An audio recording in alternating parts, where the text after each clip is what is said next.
Welcome back, Red Spotters, another show in the Red Spotlight Podcast. I'm your host today, Alexis J. Soto, joined by my very good friend, Mr. David Francisco, once again filling in for our mainstay, Peter Martinez, who has been away from the podcast for some weeks now, but it's okay. We don't really miss him at all, do we? I think we're doing just fine because we have a conversation that seemingly continues to sustain itself because of the news of the week. And in very much as, we were discussing in the last installment where, I was with David, that it would be a precursor to what we're doing today, basically. And so we are discussing all of the latest announcements that came out of Disney a few days ago.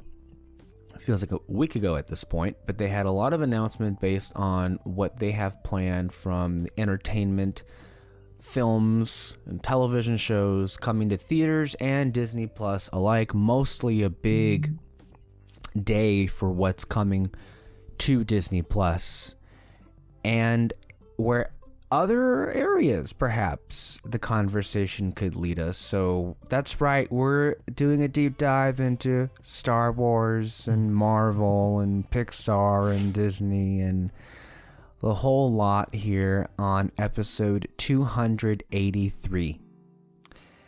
Now, I also want to make people aware of the fact that there has been another podcast, the Fantasy Fair podcast, or sister podcast on this Red Spotlight network, of which I'm a part of with Kyle Lira and Alexis Moreno. And I also would encourage you all to go listen to our thoughts there to get, their thoughts, because Alexis and Kyle aren't here. And so we're here with David, and mostly we're going to be talking about how he feels about all of this stuff and see how it differs or not. I will, of course, be treating this as if people hadn't listened to the Fantasy Fair podcast, so that's fine. So I can go ahead and reiterate my opinions. I'm not sure if I ever got to fully unveil my supposed list that I broke down between the categories, and so this will be the chance that I'll be able to do it. So before we start with this show, David, I want to ask you, how are you doing, and is there anything new that you have been following or / watching this week that we didn't get to last week? Well, I'm good. I bought a car. What? That's not what I was expecting you to say at all. What the fuck? I know. You got a car. Yeah. I just thought it'd be funny to say here. Yeah. Okay. Especially interesting. Since it's, you probably remember, but I never said it here. Yeah. But earlier this year, I got in a car crash. Nothing serious. It was, there was a dent in the car, but it was in the place where if it got fucked up, it's done. And so to get rid of it, and now I bought a new one. How long ago was that? Months, wasn't it? Yeah, I feel like it was in March, but I can't remember. This didn't happen in March. I feel like this happened in June. Yeah, right? Probably. Makes sense. But yeah. Got a new car. Wow. Yeah. Well, congratulations. Yeah, that was new with me. But what I've been watching, I saw the Muppets movie. Wow. Yeah, I listened to your guys' podcast on Fantasy Fair on the Muppets, and I was like, all right, fuck it. I'll listen to it. I watch it, and I really loved it. Wow. Yeah, good. You guys were really hyping up the beginning of it with what is it, the Rainbow song? Right, the Rainbow Connection. Rainbow Connection, and and then the scene came up, and I was like, whoa, it really is that scene specifically. It really is as amazing as you guys were describing it, and. There was the whole adventure thing was just super funny. I laughed a lot. I feel like some jokes probably went over my head a bit, but I don't know. Some of the jokes I am sure are dated. Yeah, for sure. And so that it is a movie that came out in 1979. But thank you for plugging Muppet Month that we've been doing on Fantasy Fair. With that, obviously, those installments that you listen to are currently available, and at some point we're going to be able to record. I think this week we're going to be able to record the final installment, which will feature the new movies that I've been talking about. But no, I mean, they are so much fun, those movies. They really are. And they never really fail to lift my spirits. They're so good. Yeah. And so I'm happy that you enjoyed it, and I hope that maybe this means you'll go and go on this journey and watch the other ones that we've been talking about, which the Great Muppet Caper, Muppets Take Manhattan. Although Take Manhattan isn't on Disney Plus, you have to find your way to watch that one, which why that isn't on Disney Plus is annoying. But yeah. I, on the other hand, have been... Let me see if I can recall. I have been inundated with online shopping. I thought it was bad earlier in the year. I really thought that was the worst it was going to get. Well, here we are. It's the holiday season, and I have completely lost track of how much money I have spent in just the last, I want to say, 3 to 4 weeks on gifts for people. Admittedly, as I mentioned to Alexis a few episodes back, a lot of the stuff ended up being like, oh, I can get this for myself. I mean, because you feel like, all right, so you're buying things for other people, but then you stumble across things like, well, you know what? I'm already spending this money anyway. Might as well just get it for me because, you got to give yourself a couple of things every now and then. Treat yourself. Exactly. Treat yourself 2020. And thank God we're ending the year. Oh boy, I can't wait to leave this year behind in the dust because it's just been the constant. I just received some disappointing news earlier today that wasn't. Oh God, I'll tell you later. It's not something to be said on air, but it was not fun because it may affect our plans that we were hoping to have for the end of the year, and yeah, it's not all that fun. But no, I mean I've even gotten to the point where I have purchased not one, but multiple gifts for almost every person. Dang. Because I'm like, I don't know, because I think it mostly has to do with the fact that the stuff that I find is like so nice. And I think I have an addiction. I think that may also be part. I don't know. There's something about like picking up my phone, going on eBay, and then just looking for shit to buy. As we've all kind of gotten a little bit of that bug earlier this year because of the pandemic. So I'm sure you can understand just how much of a habit that becomes. But yeah. And then as like far as content is concerned, I have actually, it's interesting. I'm in a weird place right now because there are new movies that I want to see that are currently available at the moment, but I'm just waiting on hold because look, at this point, we are in the 14th of December as of the date of this recording. When this goes up, it'll be the week before Christmas, I feel. Or, I don't know. Forget I said that. I don't know when. This will go up on a Sunday, I feel. But the point is, we're already halfway through the month. Halfway through December 2020. As I mentioned earlier before, Peter has been away. And I cannot tell you how frustrating that has been. Now, I don't say this to put you down or Alexis or Kyle because I'm obviously so thankful and grateful that all of you have made time to be part of, to fill in for him. But he's been gone for a multitude of reasons. And the reason why it's frustrating is because the reasons for why he's not here are beyond legitimate and understandable. But it also could not have come at a more frustrating point because we were right in the middle of Guillermo del Toro month. Yeah. And now it's Guillermo del Toro season, I guess, because I don't know. I'm being honest with you right now. I don't know when we're going to be able to finish it based on, some of the news that I've just received. And because of that, and I want to keep those movies fresh in my mind, I just kind of want to like,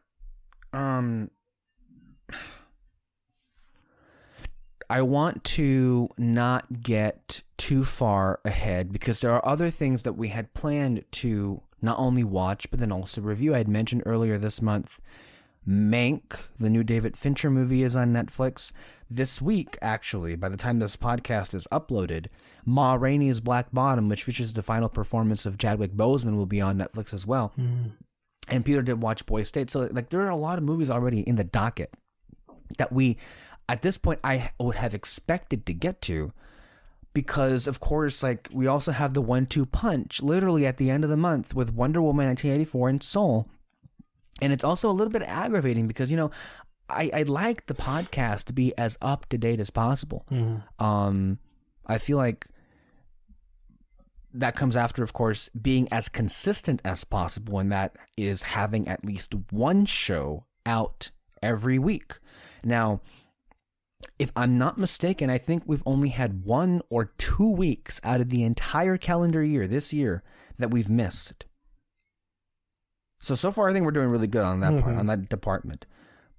But I guess it's like, I want to see these movies, but then I have to like hold myself back because I also like, I want to talk about the Del Toro movies, but I don't want to forget those with a whole bunch of other movies that I have to see for other shows. So it's like, it's kind of like a waiting game almost for me. Because like I like to watch the movies that we're going to talk about relatively in the same time period as we're going to record, because then I'll have it fresh in my mind. And then with the more movies you watch, then some of the details may not be as fresh by the time we get to it. And I, at this point, I'm finding myself in a predicament as to what to do for the final broadcasts for 2020.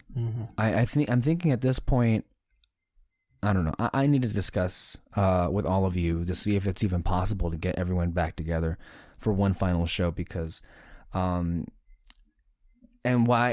this happens every December. This isn't anything new. It really isn't. I mean, December is honestly, for me, I think you might make your most appearances on any given month of the year in December, David, because no one else ever seems to be available because of work schedules. I mean, and you have your own work schedules, of course. It just so happens that, this year, there have been more complications because of the pandemic. So, that's the long about way of saying that I have stayed off not watching those movies that are readily available to me. Although, of course, 84 and Soul are going to be movies that we're going to be watching because Christmas Day, and there's not much else to do on Christmas Day. So, and those are movies that we are very much looking forward to, regardless. And so I'm sure Fantasy Fair Podcast is going to help with the workload with those movies. And Peter will come back at some point. I don't know when that will happen because of the way things have gone lately. And yeah, but it's just so much news is happening too, which I think it's good for us that we get to be talking about it, right? Although, to be quite frank with you, if he were on this show tonight, I don't know if he'd have a single positive thing to say. If I'm being honest, and so I guess I'll try and keep people informed of his thoughts and how he feels about it. But I'm sure if you know Peter Martinez, you'll know exactly how he feels about just about all of this, as it were. So what have I been watching? Well, I've actually gone back and watched some movies that I haven't revisited in quite some time.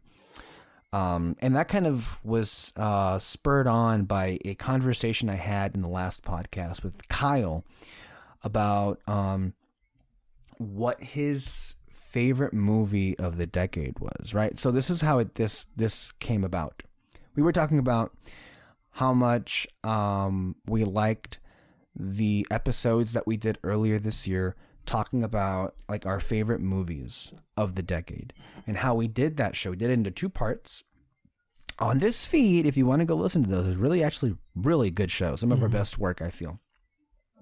And what we did is we picked 1 or 2 movies, or in Kyle's cases, 7, of every calendar year for the 2010 decade, right? From 2010 to 2019. But what occurred to me through watching an old podcast, video podcast from last year, was that at no point did we ever ask the question of anybody, what the number 1 definitive movie was your favorite of the entire 2010 decade? And so I asked Kyle in that moment, and I'll tell you how it went down, because there's no way you could have listened to it at this point. It's not even up on there at the time of this recording. Mm-hmm.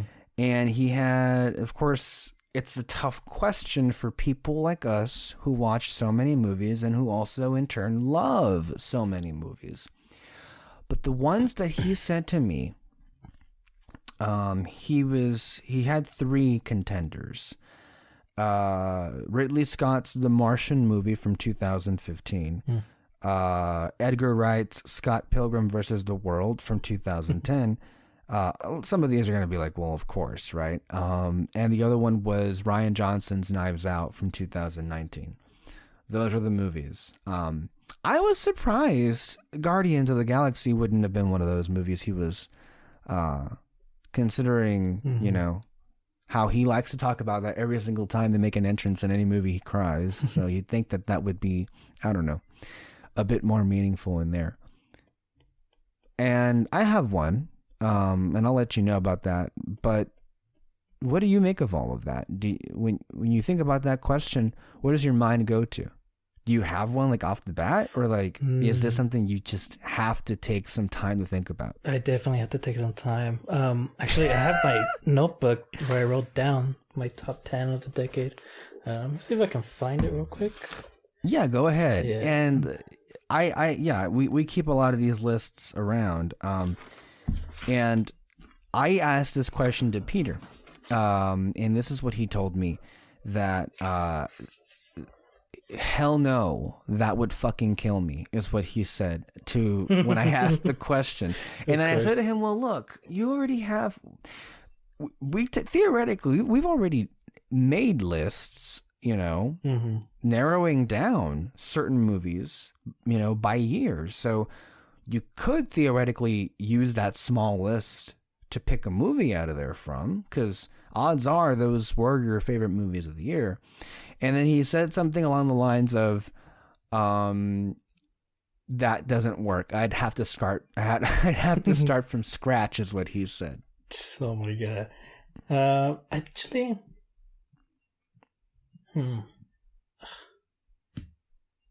I think I have it. I don't know. It's weird because like I'm looking at the other movies and I'm like, oh, these are really good too. But I've always said Creed is like my top movies ever. And so I don't know. Dang, that's really hard, honestly. Yeah, it's a difficult question, I'm sure, for most people. And considering every time I've asked a question, it's caused people to almost self-implode. It's just like looking at all these movies and you think, I love all these movies. How could I possibly pick one? Mm-hmm. And then you're talking about 10 years worth of movies, right? So, yeah. Is any one of them looking interesting to you?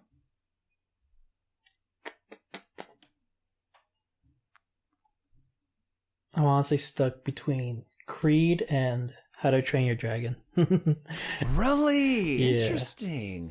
Interesting. I love how we all have such different like movies that come to mind. Mm-hmm. Peter didn't give me any at all. Yeah. He didn't give me much of anything. But what I actually surprised myself though is it didn't take me, it didn't take me a full 60 seconds to realize which one it was. The more I like, it just like quickly came to me, of course, what was the one. And the thing that, now it's an obvious choice, but it's not the most obvious one, I feel. Although when I say it, it may, in retrospect, appear as the most obvious choice. but it wasn't any of the movies that I selected as the number one movie of the year for the list that I made for the top 10 of the decade. It was an honorable mention, but it actually wasn't the number one of the year. And so the movie that I went with was Cap 2, The Winter Soldier. That's the one that I went with because it's the movie that, to me, has not only stuck the most with me, but has kind of been the centerpiece for my love for movies in a bit. Like, to me, one of my, to this day, most memorable experiences was watching that movie and then also experiencing it. You know, I think it was one of my first memories of watching a movie with moderately average expectations and then just being blown away and being just in awe of it. And I know that, I mean, so many things have come of that. It made such an impression on me. It's been such influential to me as a person. And it also has been one of those movies where I watch again and again every year, and it's a brand new experience again. It's actually, to me, improved with age. It has not gotten close to getting old. And it also is a bit of a personal note because, as I've mentioned, and maybe the reason why I love this movie so much is because the character arc that Steve Rogers is going through in that movie very much resembled, you know, that little bit of an identity crisis that what he's going with is what I felt like, not only at that particular moment when that movie came out back in 2014, which is crazy to think how long ago that year actually was, but it's continued to, you know, I've continued to find new meaning in that movie. I think it honestly, to me, it's the best MCU film because of its strong character work.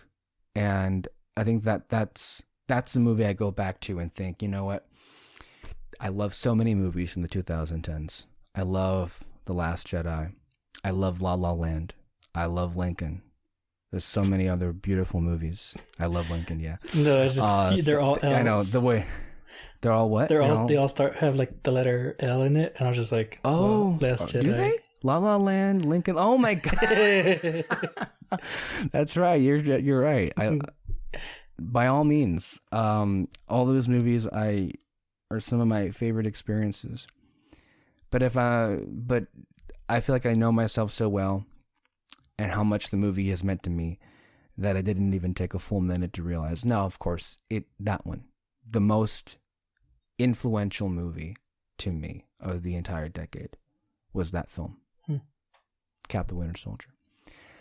And yeah, and that review that we did for Winter Soldier was in essence the real beginning of what we do now on Red Spotlight. That's where we found our voice. That's where we found our stride. It's like, this is what we love to talk about. And so we're going to explore this even further. And then when you think about that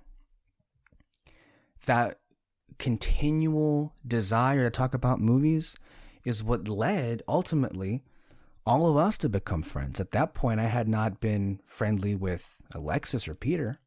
They came the next year because of the insistence to keep doing, you know, the Barely News Crew videos and then the Red Spotlight channel.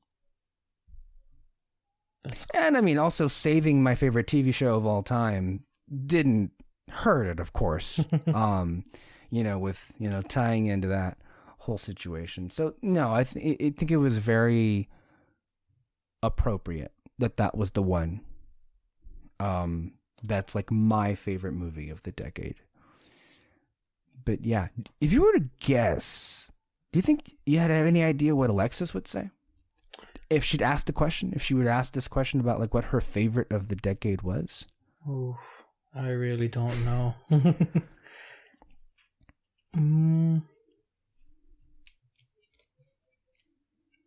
No, I mean, I'm trying to like think of a movie that like she kind of like keeps watching today, but I don't know.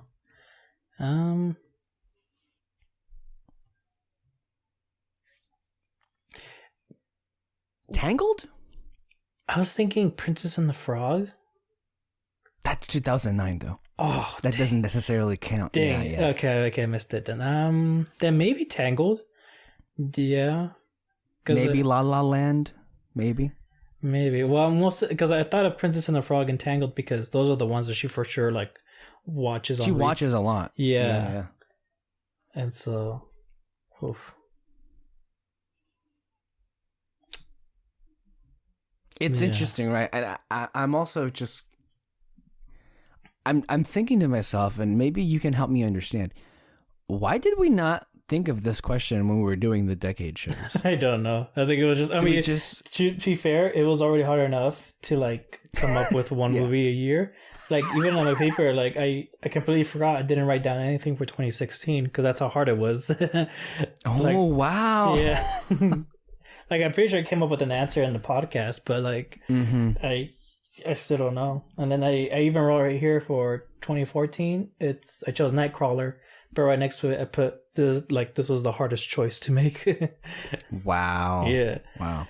Nightcrawler is so good, but I was actually, we were talking about, I don't know, the movie came up, I think, and with Kyle in the last podcast, and I told him, have you seen Nightcrawler? And he said, no. Watch that movie. It's so good. It's so good. And we were talking about Riz Ahmed, and that was the movie that kind of put his career on the map. Because Riz Ahmed is actually, you know Riz Ahmed, right? He's the actor that plays Bodhi in Rogue One, the pilot. Okay. And in Nightcrawler, he plays, I think, Jake Gyllenhaal's like assistant or something. Right, exactly. Yeah. And he's also in the new movie Sound of Metal on Amazon Prime, which is getting great reviews. Oh, okay. I'll probably check it out. Yeah. No, I actually recommended that movie to a coworker of mine, and he was just like, "Dude, if you got any more movies like that, like, tell me about it." Yeah. It was a great decade in movies, honestly. It was like for all the bitching and all of the negativity that, emerged out of that decade, in other avenues of life. I don't know. I thought it was a pretty amazing fucking decade in movies. I literally heard someone say, I think it might have been last year, maybe this year. Someone said, I haven't enjoyed a single movie in the past 10 years. You haven't enjoyed? No, I heard someone say that like on a YouTube video. Like I was watching some YouTubers, and one guy said that he hasn't enjoyed a single movie in the past 10 years. And I was like, the fuck do you mean? Do you like movies? He likes, yeah, he does. And like the ones he always goes back to is Terminator 2, so the original Star Wars trilogy and all that. And it's like, dude, I got a list for you right here. If you haven't enjoyed a movie in the last 10 years, I'm sorry. It signals to me that you don't really watch that many movies then.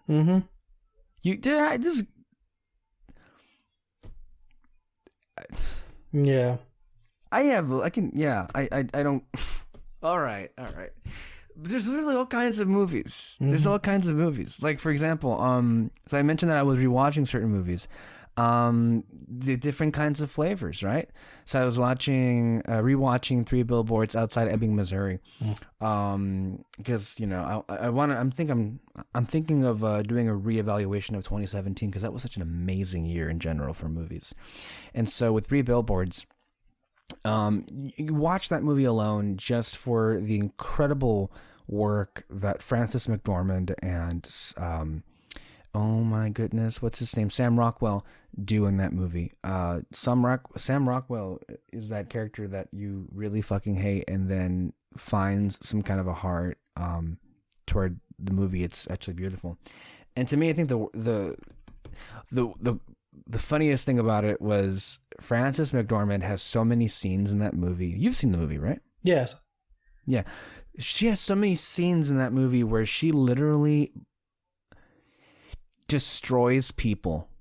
I mean, honestly, there's a scene where she kicks a dentist's ass by drilling a hole in his finger.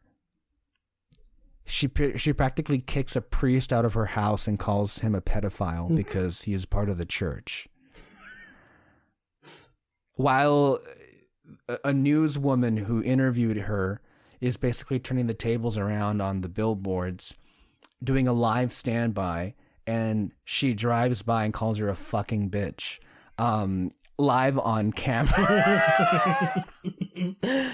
So I think the entertainment value comes mostly from that. And it's, upon reevaluation, it is a strange movie because it is dealing with such heavy, dark topics.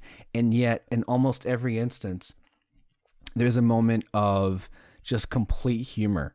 Like there's a moment where like the deadbeat ex-husband is about to beat the crap out of Frances McDormand, and then the son, played by Lucas Hedges, has a knife up to his throat to help her, and then the new wife or the new girlfriend gets out of the bath, walks into the house and asks, "Oh, is this a bad time?" And they just look.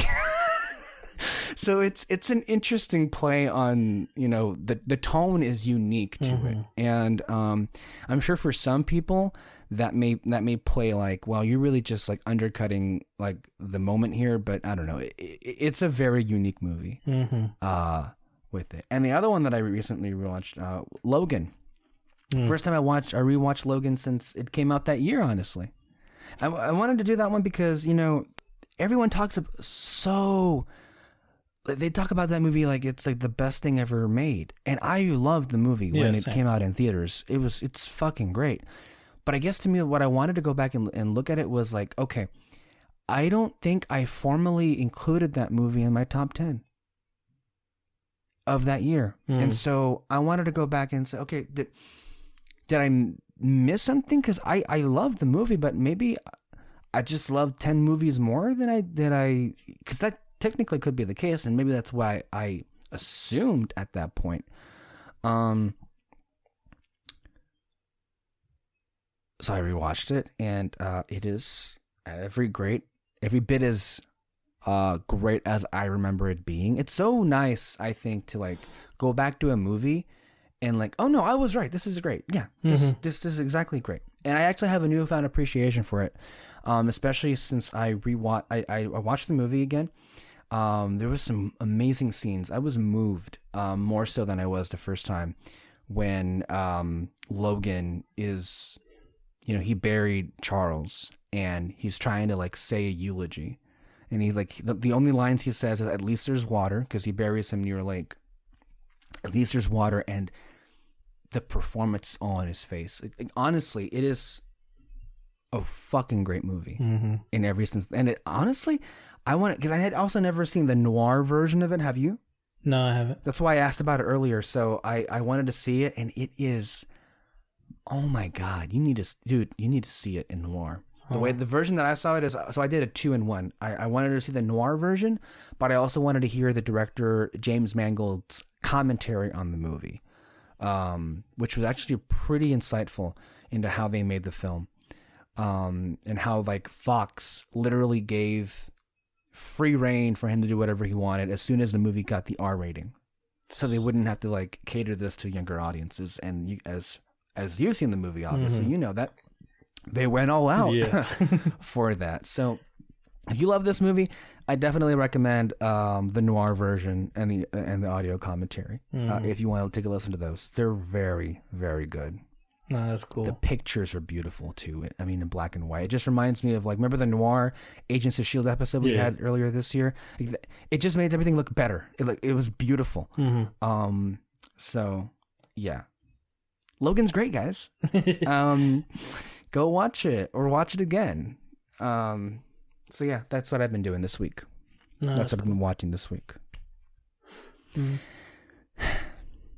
I don't think Shall we get started with this, or do you have something else to say? No, I was gonna say I don't think I've done anything else. It was just Muppets, really, since last time.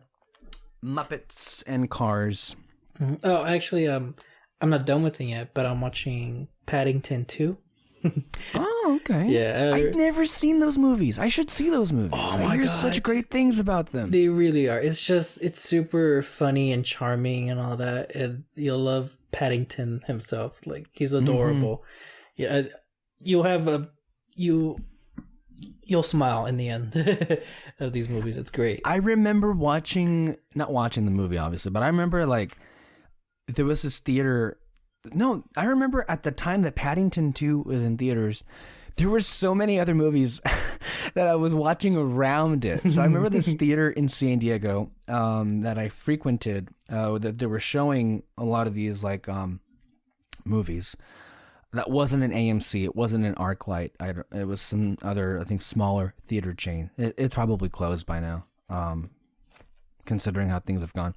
But I saw Phantom Thread in that theater. I saw The Post. I saw The Shape of Water. I want to say there was another one that I saw, but I don't recall. Maybe it was... No, I don't think it was that one. But yeah, Paddington 2 was all around it. And I kept like, oh yeah, that's a movie that's there. And people are talking about it, but... No, I didn't really think much about it when it first came out. But then like...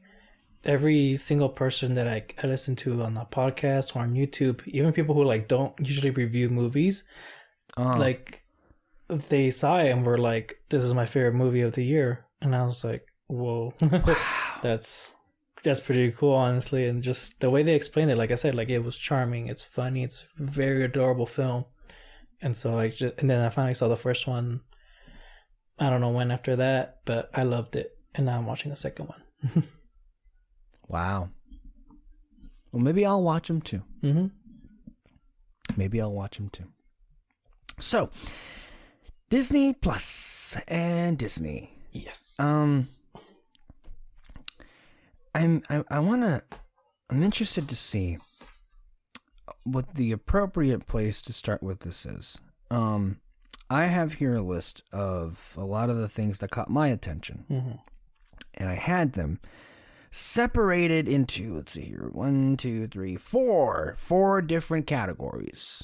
So I have a list of Disney Plus stuff I'm excited about.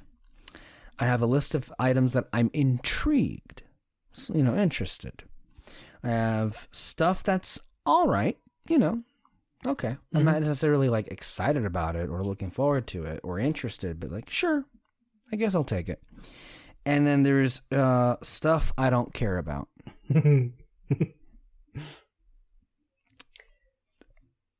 Yeah, I think those are the ones that I have. So I'll unveil the list at some point during this to have the list of all the things that caught my attention. But I want to go ahead and get you to start off with this and just tell me what you want to say about this. But the whole thing? Oof. Yeah, sure. Oh, did you have a place you wanted to go? Did you want to go one by one on the properties and the brands, or how did you want to do this? Well, I'm guessing. I think I know what your least the things that you didn't care about were some of the live action stuff. Mm-hmm. What was that on your list? Let's just start there. Okay. Well, it's actually a range of things that I didn't care about. So I have here the Mighty Ducks reboot. I never really cared for the Mighty Ducks. I never watched the Mighty Ducks, so I don't care. Yeah, same. At all. So, 3 Men and a Baby. Dope. Who gives a flying fuck about that? Sure. The Disney Plus movie. This may be controversial, although if you know me, I don't care. Pinocchio. Whatever. I'm looking forward to the Del Toro Pinocchio movie coming out next year on Netflix. That'd be cool. So, and honestly, my only disappointment though, Kyle fan casted Geppetto with Peter Capaldi, and I was like, yes. And so when I found out it's Tom Hanks, I love that guy, but I'm sorry, no. Peter Capaldi would be so much better. Yeah. Damn it, Kyle, you did it again. God. Cruella. I know Alexis said that looked cool. It just seems ugly.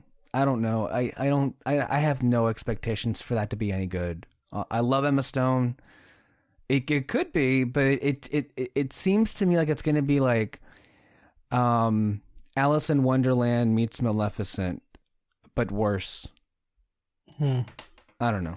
Yeah, I don't know about that either. I mean, Maleficent surprised me. I'm one of the few that... Which one? Both movies? The first one. The first live action. Okay. Like that one, it did surprise me. Like I really did enjoy it. It was cool. Okay. And all that. So I'm hoping this one would do the same. But again, it's just like whenever you make a movie with like the villain being the main character, I mean, you never know what's gonna happen. Yeah, that's true. Peter Pan and Wendy. How many Peter Pan movies do we have to have I don't know. before like people get fed up? I know a lot of the live action Peter Pan movies haven't like been at all Disney, and so I guess from some perspective this might be interesting, but like I don't know. I'll just go watch Hook. Hook's not a perfect movie. I don't think it's a great movie, but if you want a live action Peter Pan, I think that was the way to go. I don't know. I mean, I'm kind of over this. I mean, also just watch, what is it? Was it Universal? You know, the one that my sister like really, really loves?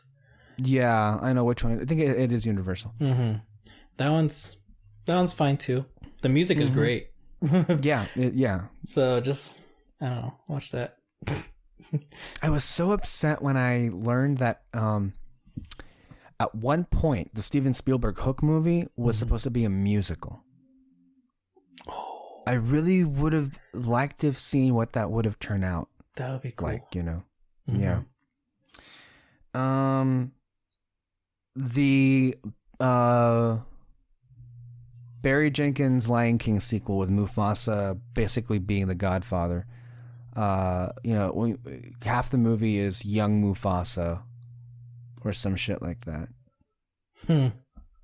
They had made that announcement previously, and we had talked about it previously, but I just don't care. I don't care. The same thing goes with... Yeah, go ahead. I mean, he could make a good story out of it. Who knows? I mean, I don't think he's disappointed people before. That's true. My only hope is that he takes the complaints some people had and actually puts some emotion into the lions, into the animals. I'd like at least do that, show something in the trailer like that, and I think he'll catch my attention. Well, yeah, like I said, if he puts some emotion into the lion, into the animals, then he'll probably get my attention. What about and again, we're going off on my list of things I don't care about. The Beauty and the Beast prequel. That's a horrible idea, honestly. Like, I mean, whatever the actors' names are, the Gaston and LeFou, they were the best thing about the movie and all. But again, when you make the main character a villain, I mean, when you make your villain the main character, like you got some things to work around. You got like a mess, and especially when the villain is misogynistic, like, you know, with Maleficent, you know, they worked around an excuse as to why she's evil. Good luck trying to make something out of him, of an excuse for him, you know? It especially doesn't help when that one part in the movie, LeFou was trying to get into his happy place, and Gaston's like, what was it? Dead kittens, dead babies, or something like that. Like, that was a line that he actually said. Yeah, I think you made a stupid idea sound far more brain dead with what you just said.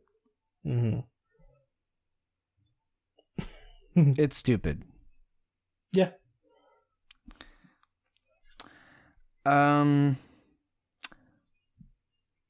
This was... The only announcement made off this one was the official confirmation of the cast for The Little Mermaid.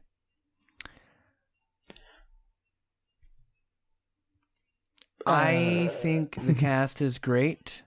Yes. What is it? No, I think the agreeing music is going to be great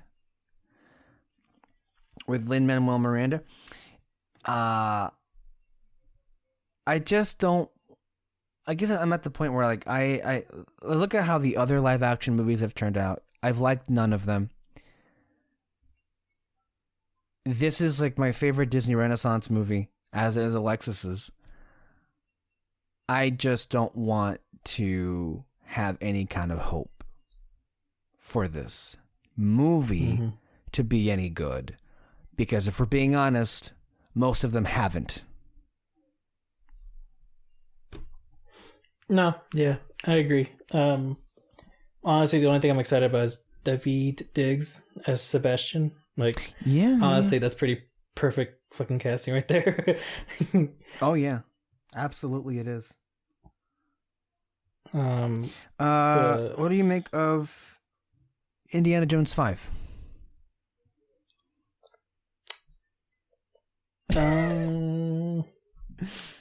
Whatever. I mean, I didn't hate the last one like everyone else, but you know, I don't know what else you can do with that movie, with that franchise, really. Yeah, they were teasing it as like the final Indiana Jones movie, but like, wait, wasn't that what the last two movies were?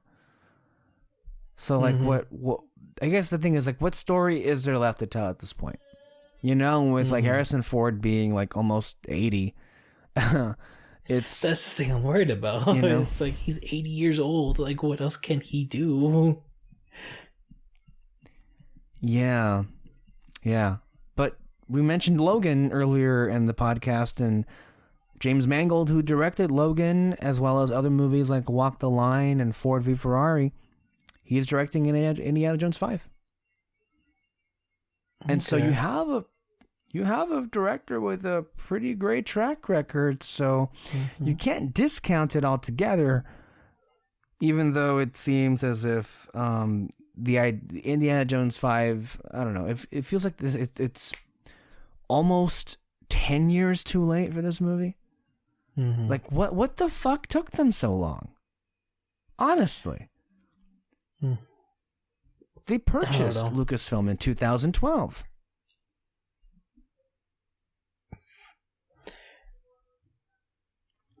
Weren't there like a bunch of delays in the beginning? I don't remember. Or was it just they were just taking forever to like make up story? They didn't they never, I think I want to say that Indiana Jones 5 wasn't officially confirmed. I think it was either at D23 2015. I think it was 2015 when they announced it at D23. If not, then maybe 2017, but I'm pretty sure it's 2015 when they announced it. So it's been 5 years since then. And when they announced it, Steven Spielberg was supposed to direct, and he's no longer doing that. I don't necessarily understand the reasons why that's not the case, but I guess we'll find out sooner or later. All right. Willow. Never seen it. What is this?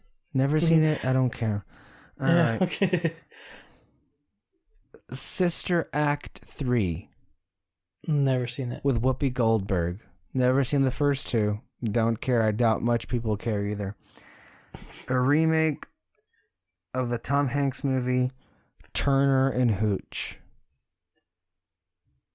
Yeah, what was it? Josh Peck casted for that role? Josh Gad? No, the guy from Drake and Josh, know. the Nickelodeon show. Josh Peck? I know I heard that like a long time ago, but again, it's been a long time now, so. Yeah. No, I don't remember, but I don't care either way. So, this one I don't care because I feel like we've already gone anywhere we can go with this franchise, although I'm not opposed, I guess, to the idea necessarily because from a streaming content perspective, but I also just don't care about the show. Cars, we're going back to Cars. What are they making? What is it? Cars TV series. Mater and Lightning McQueen go on, I guess, a road trip across the country, I think, or world, or something like that. Oh, okay. I mean, in terms of characters, yeah, I don't really know what they can do with it, but, you know, I mean, Mater. I like Mater. He's funny. I like Mater too, and I'm sure if I catch it, I'll be somewhat entertained or amused by it. I do like cars, but I mean, I just, yeah. Mm-hmm. Hawkeye. Oh, honestly, what I'm really excited is Haley Steinfeld being in the show, because like when you kind of think about it, like the character that she plays in like all of her movies, Mm-hmm. I feel like they're almost similar to like Hawkeye and how he is in the movies. Like their Really? style of like comedy, like the way they just deliver it, I feel like they're gonna work very well together. At least that's my hope. So that's kind of like the only thing I'm excited about. Yeah, yeah. I don't know. It just doesn't. I don't know. I guess we'll see when we get closer to it. It'll come out next year. I think they said May-ish, or maybe sooner than that. I guess I'll see when I see it, right? But so far, everything I know about it, I don't know what the story will be. Same thing goes for Ironheart, whatever the fuck that is. I know these are based on comic, but I don't really care.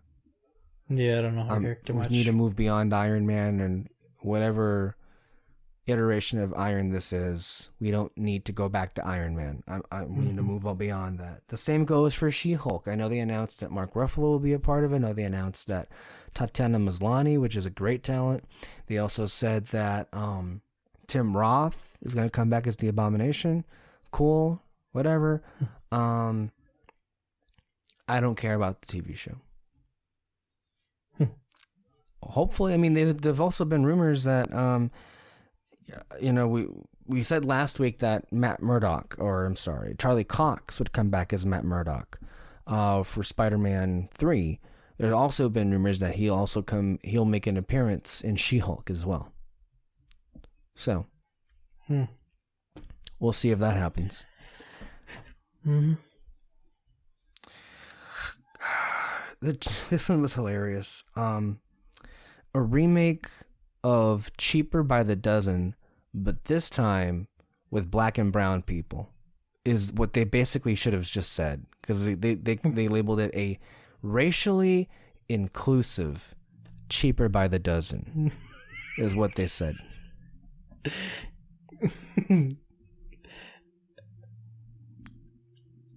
I mean, honestly, I can't remember which one I saw. I don't know how many sequels they made for it, but I saw one, and it was fine.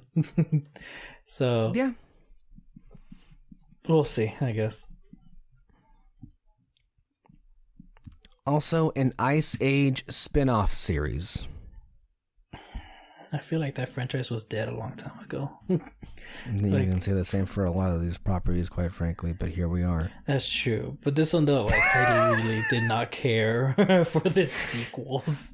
They made 5 movies. 5 of these movies. How? Oh, man. Have you looked at the first one at all? Like, The first the one, what? The animation first movie? yeah. The first Ice Age? Yeah. Man, the animation was like... It's rough watching it now, but it's just funny. Yeah, the last one I saw was Ice Age Dawn of the Dinosaurs. I remember the trailers for that.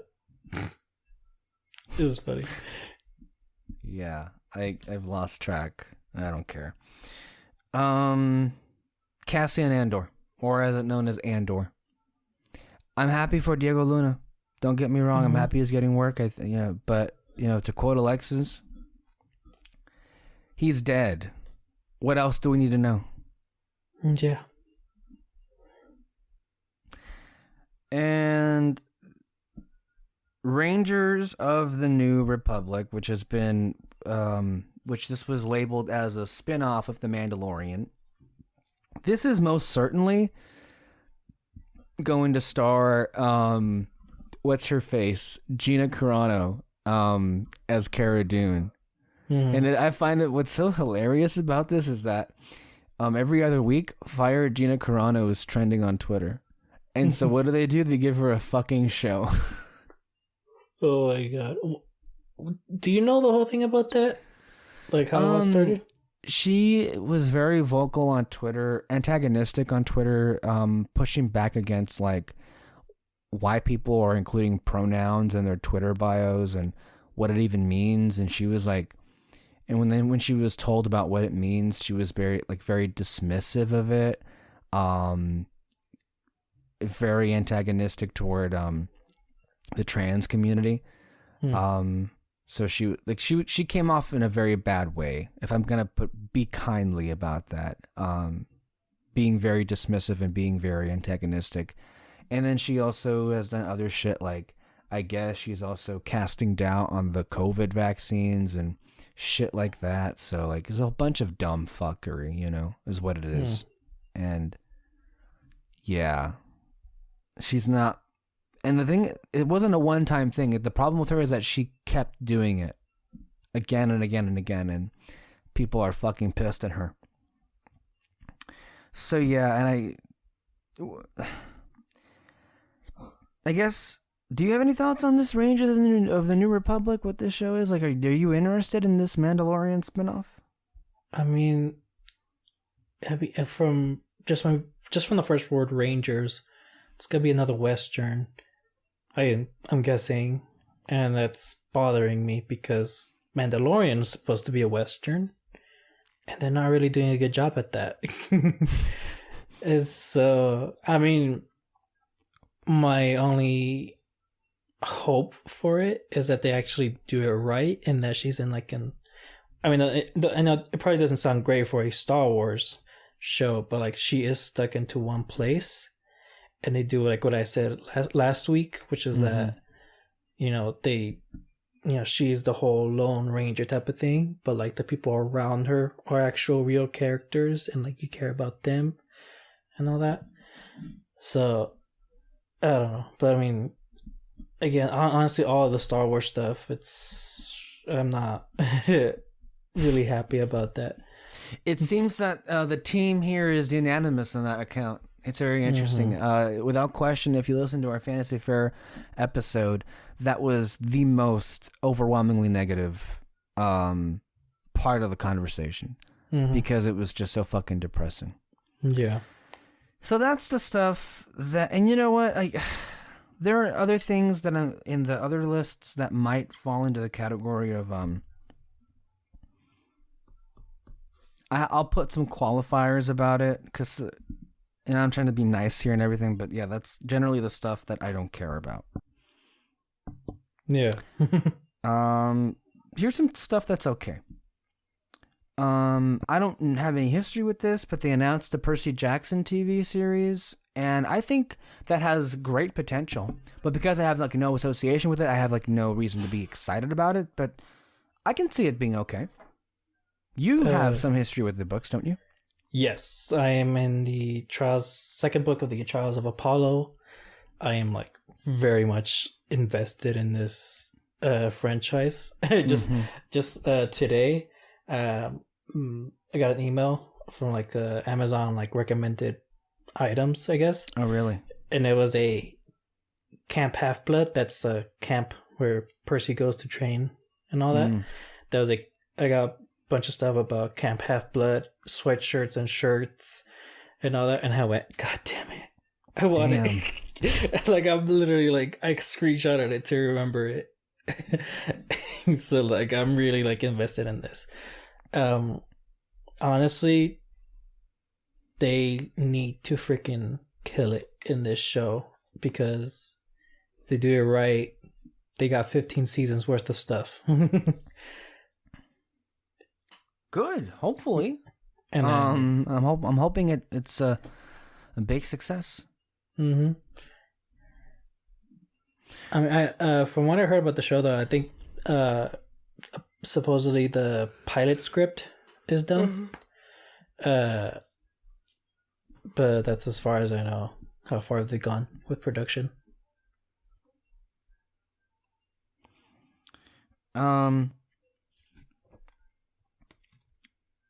This one, I'm just realizing now that I had put in the category of stuff that's all right.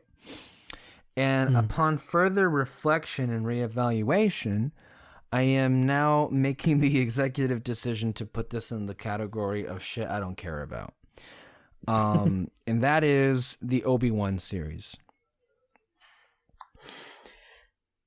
I was interested in this show right up until they said, what was it? The showdown of the century or something. I don't know what the fuck they're saying, but him and Darth Vader going up against each other. That was the disappointment for me.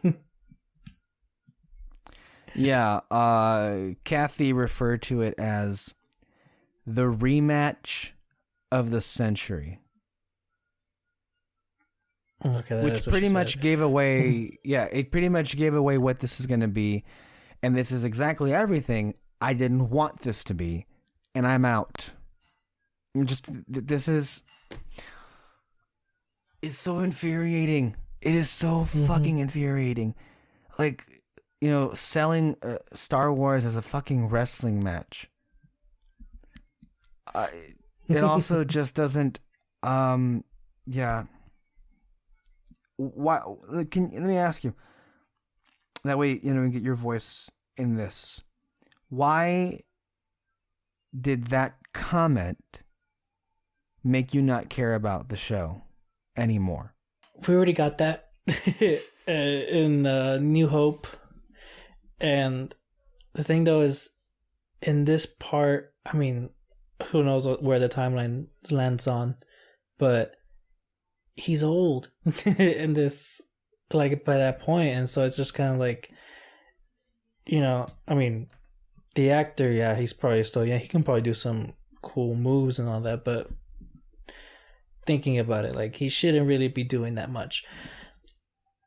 And then just, I don't know. Yeah, and like you said, like, they're promoting this as like some wrestling match instead of like, you know, where I feel like it could be like some big mystery going on with this story, or just who knows.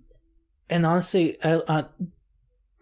they're promoting it this way when maybe why not promote it in, oh, we're finally going to like understand how the Force ghosts work or something, or we're going to dive deeper into the Force or something. I don't know. Just, again, give us some mystery to hold on to, or like to get invested on. But yeah. Just give us some fucking story, please.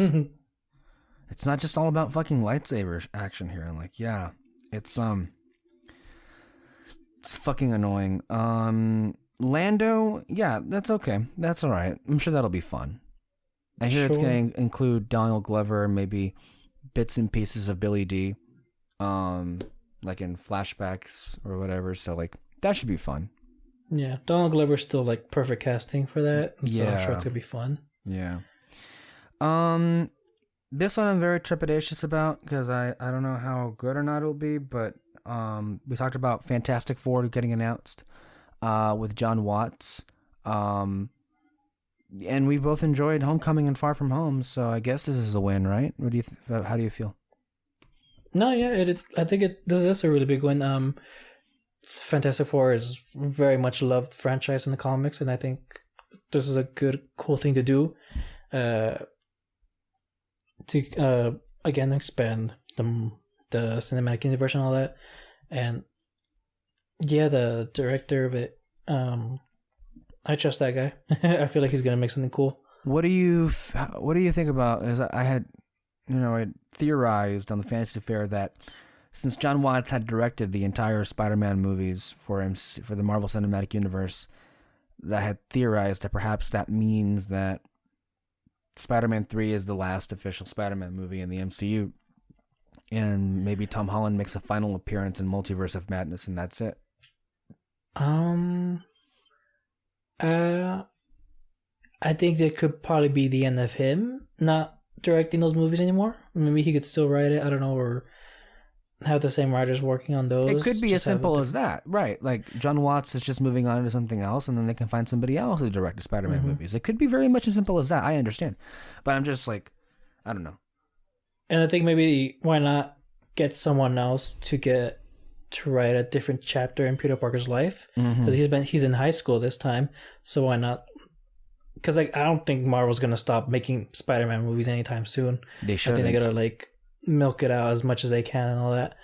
So I think that could be a pretty cool idea. Get someone else to write a different chapter of Peter Parker's life when he's in college now and are trying to handle both things.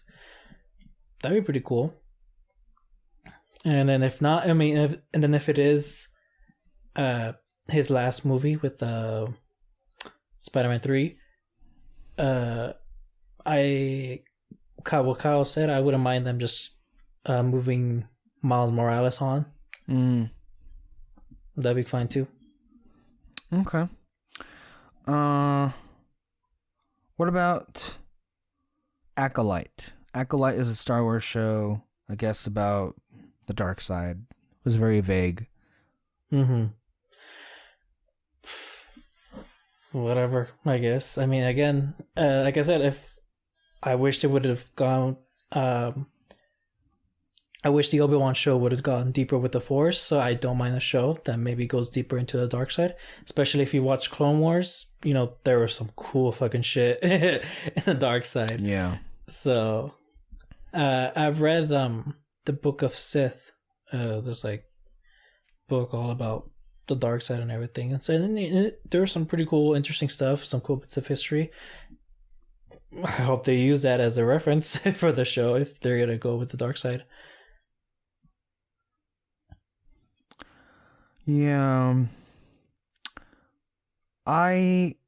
This was originally in something I don't care about, but I actually enjoyed the trailer quite a bit. Where like maybe this might not be so bad.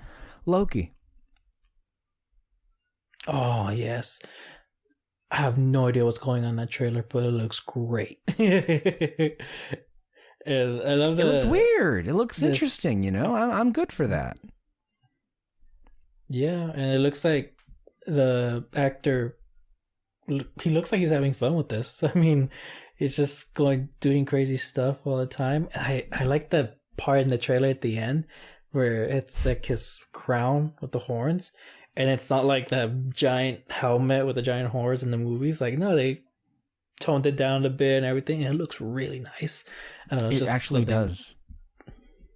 Yeah, but again, I kind of like that they kept up a little bit of mystery with this show. Like, what the heck is he doing? Just causing chaos in the time, whatever? From what I gathered, anyway, is he gets picked up by some time agency, and I guess they make him an agent. Maybe. I don't know. Okay. There were some people who were saying, I don't know, maybe you caught a little bit of this, but some people were saying that Natasha was in the trailer. From the back. Yeah, I've heard that. There was like an image, and it looked like Vormir, like it had like a purple tint to it and all that. And I don't know if it was real or fake, but like there was like someone sitting on a deserted place, but it had like a purple sky, like in Vormir. Yeah. So I don't know. I mean, I doubt it though, because she's for sure done. Yeah. I feel announced a few days ago that, and this is actually legitimate wonderful news, Jamie Alexander is returning as Lady Sif for Thor: Love and Thunder, and I do believe they also mentioned that she was going to be appearing in Loki. That's cool. A great character. I'm happy to have her back. It's about fucking time. True. Now I remember we watching Agents of S.H.I.E.L.D. the first couple seasons, and she would come out, and I'm like, oh my god, I miss you. I know. And she was so great in the show, and so I'm glad she can come back. Maybe at least give her like a finishing story or something. I don't know, or if she wants to keep going, that's cool too. No, yeah. Seems like they're bringing back everybody these days. I don't know if we mentioned it last week, but I guess some people are saying that Deadpool might make an appearance in Spider-Man 3. Everyone's making an appearance in Spider-Man 3. Yeah. Yeah, everyone's making an appearance except the Agents of S.H.I.E.L.D. Yeah. There's something there. Falcon and Winter's... Yeah, go ahead. I was going to say, with Deadpool, do you think he's going to come from a different universe? And like... Well... I don't know, I think it'd be funny if like he did come from like the Fox universe and he's just like, okay, I'm staying here since this is the only safe place. This is the only place I can go now. Apparently. Yeah, that might be pretty funny. Although I will be pretty mad. Like, it seems like Kevin Feige is like, everyone's coming back from any universe ever. Like, Deadpool, what's his name? Daredevil. He's bringing back like Lady Sif. He's bringing back the fucking Abomination. Like, the fucking Abomination's coming back. They brought back Darcy from the Thor movies. She's gonna be in WandaVision, I guess. That they announced, like a whole bunch of like random people are coming back. All right. Are we really not going to bring back Clark Gregg or Chloe Bennett ever? Like, is that like going to be the only thing that just does not at all come back in some way? Because I mean, let's face it, that's the likeliest of outcomes to happen. Yeah. I don't know. It's sad. I mean, I'm glad we're both glad that the show got like a true ending and all that, but yeah, it sucks that it just gets put to the side consistently and forgotten. Yeah. And the last for stuff that it's all right. Falcon and Winter Soldier. Interesting, right? So I said that my favorite movie of the decade was Captain America: The Winter Soldier. So like, you'd think that I would be beyond ecstatic for this. I think the trailer looked good. I don't know. I wonder what this is really going to be all about and everything. But I'm at that stage where like I don't really know enough about what the feel of this is going to be to care much about it. But it could be fun. What do you think? No, yeah, it could be fun. I like Zemo coming back as a villain. Like, there's definitely gonna be some tension between him and Winter Soldier. Like, I don't know, maybe Zemo's trying to like bring back that part of him that could still be mind controlled or something, or I mean, who knows. And then I like the idea of Falcon. You know, he's trying to like convince everyone in the world that like, no, I'm the new Captain America and all that. And so, like, there is some interesting stuff happening in the show. It's just there are interesting avenues they could take this. It's practically there. The problem with Marvel in the past, however, is they've been very light on, you know, that kind of content. Like, they may address it, but they don't really delve into it all that much, you know? So here's hoping. Yeah. Here's hoping. So from that, we can move on to stuff that I'm intrigued about. And I guess I can also... I'll start off with the one that I am... Well, I'm looking at this list, and even some of these I feel like, well, am I really intrigued? Because I kind of don't know what it is. I'm happy that Patty Jenkins is directing a Star Wars movie. I think she's a wonderful director. But when they said Rogue Squadron, I was like, fuck me. I mean, again. I know there was the beautiful story of, like, I don't know, taking inspiration from her late father's, you know, time as a pilot and whatever. But, like, a Star Wars movie about, like, X-Wing fighters, like, is that really all that interesting to me? Is it, like, it just feels like, yeah, go ahead. More Rebels. You should read or listen to Star Wars Lost Stars. I've heard so much about that novel. I've heard so much about that one in particular. Yeah, so the two main characters are pilots. Okay. During the war, and it's actually really interesting because they have this great connection, being pilots, like flying together and all that, and then when they go into battle, like the way they kind of talk about what they do and everything, how the whole battle feels and all that, and then it was some really interesting stuff. So hopefully, I don't know, who knows, maybe she could get some inspiration from the book, put it in her movie, and then we'll see. I don't know. I'm sure it'll be wonderfully directed. For sure. It just adds on to like the overall direction of the universe feeling smaller and smaller. Like everything Star Wars seemingly has to have connections to the other thing. Like I'm almost half expecting them to announce Hera Syndulla is going to be in the movie, which I guess I'm not necessarily all that opposed to, because I love that character, but I also would just be annoyed because, like, can't we just have anything that's, like, original? And so, like, I'm watching headlines, especially today, that are coming out, like, for, like, them confirming that Rogue Squadron, the movie, is not based on the video game. And it's sad to me that that's, like, news. It's sad that, like, oh, wow, we get something in Star Wars that's not based off anything. And it's such a shock to us that we have to, make a headline story out of it to sell the point home. Because I'm sure, of course, most fans would want it from, based off the video game. Star Wars Visions is interesting, right? So, like, I'm interested in it purely for the animation style alone, for the animation style for Star Wars. But I'm not entirely certain about what it... So, is this basically just a retelling of stories we've already seen, but in anime? Or are these brand new stories? Because I'm not clear on that. Oh, I don't know. I really hope they're new stuff. I don't need a retelling. I don't need a retelling. Yeah, and they kind of already did that. There's like some short animated clips. I've seen some of those. Yeah. Yeah, so I don't know why they would do that again. Just changing the style. Like, that's not really. That's not really a good idea. That's not really new at all.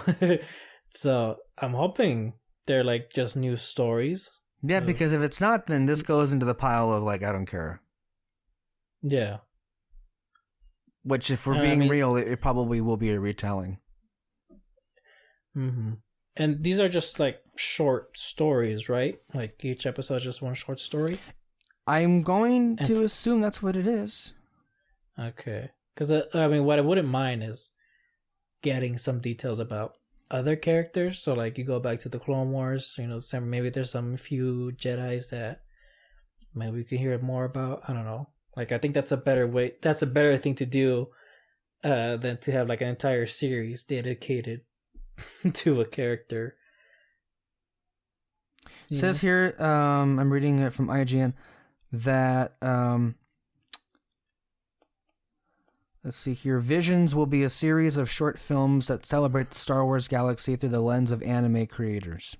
There will be 10 episodes, or 10 visions. Star Wars Visions, an original series of animated short films. Blah, blah, blah. Just reiterates.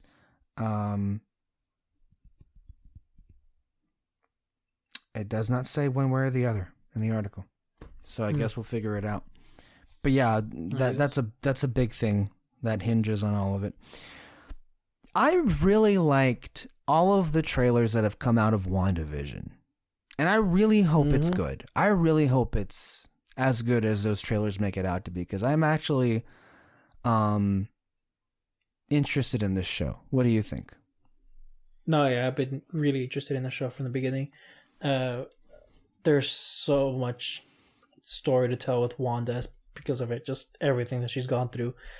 And when they announced like, oh, this show's gonna be super weird, my first thought, I always say, it was Doom Patrol. Like, please give me that level of weirdness. And I mean, they're going for the weird, but I feel like WandaVision is more of a childish cartoon comedy, whereas with Doom Patrol, like, it's just kind of, it's PG-13, I guess, of type of weird. Mm-hmm.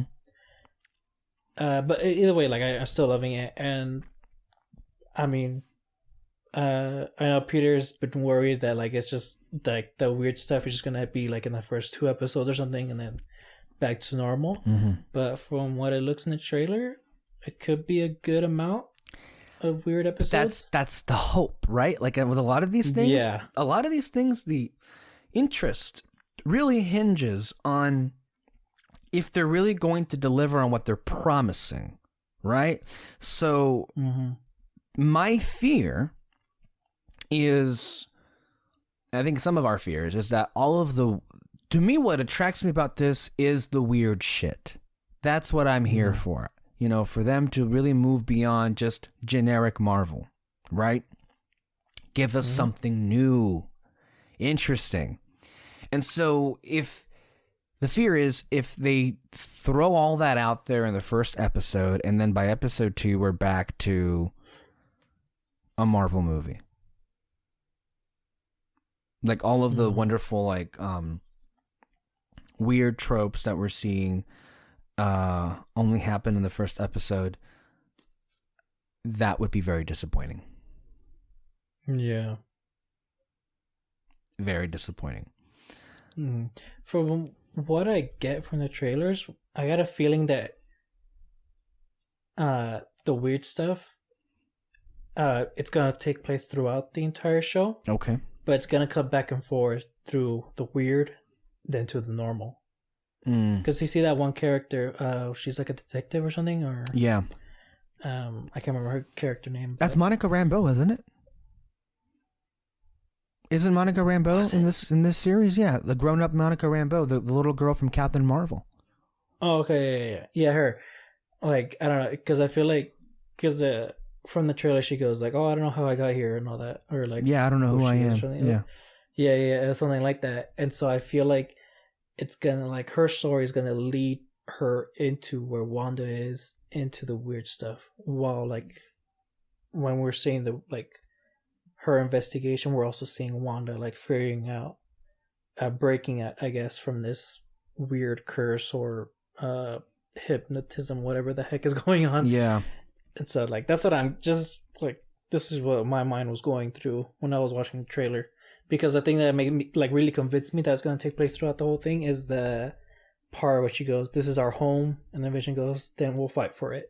And so, like, that's why it's kind of like, oh, she figures it out. Or first episode, she has no idea what's going on. Second episode, she's trying to figure it out, and then so forth. That they all come together in the end. But like, it still takes place in the weird parts of the show. Well, I'm hoping you're right. Keeping with Marvel, I'm intrigued with What If. The animation looks really good. Yeah, it looks really cool. I'm honestly excited, like, what the heck kind of stories they made. I really like I like the fact that Yondu got T'Challa instead of Star-Lord. Yeah. That's so cool. And then it looks like they might have a story going on. Like, it's not just like one random, because you see like Doctor Strange and like he has, what is it, a time stone or something, or something going on, and he meets what are they called? Those big-headed alien dudes. Oh, the Watchers?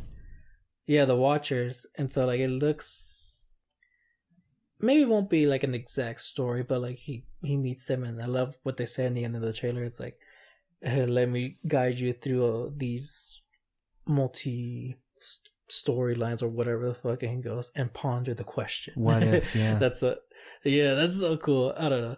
No, yeah. But Jeffrey Wright does a great job narrating. That's for sure. We didn't see any footage out of I Am Groot, but I love Baby Groot, so give me more. Yes. Oh my god. And And did they say anything more about it? Is it just like, no? I think it's animated. oh, okay. I think it's animated, just because that's how the logo made it seem to be.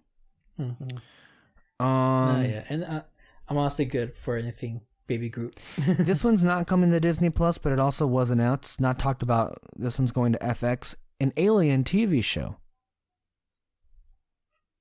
Oh, Yeah, that'd be. I mean, FX does make some really good shows. Mm-hmm. There's some that like I don't, not that interested. But there's always something for everyone, Right. in FX, and so who knows who knows how this is gonna turn out. Chip and Dale. I like the casting. Yeah. I feel like they're gonna kill it. Mm-hmm. Yeah, this one's But interesting. I know nothing about these characters though, so it's whatever for me. Hocus Pocus 2.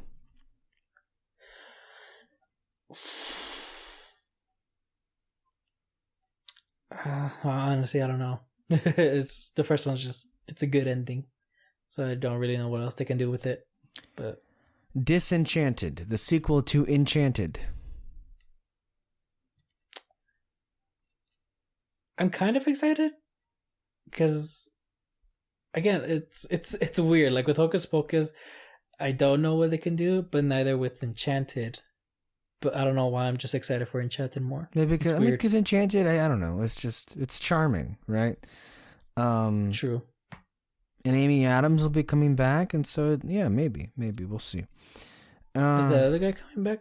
I don't know. They haven't announced it yet. I'm not sure how far they're into production, if I'm being honest with you. Oh, okay. I just thought it was weird that they didn't announce him. Yeah, like I remember a sequel has been like in the works forever on this movie. Honestly. And I think Enchanted came out 11 years ago. Oh, wow.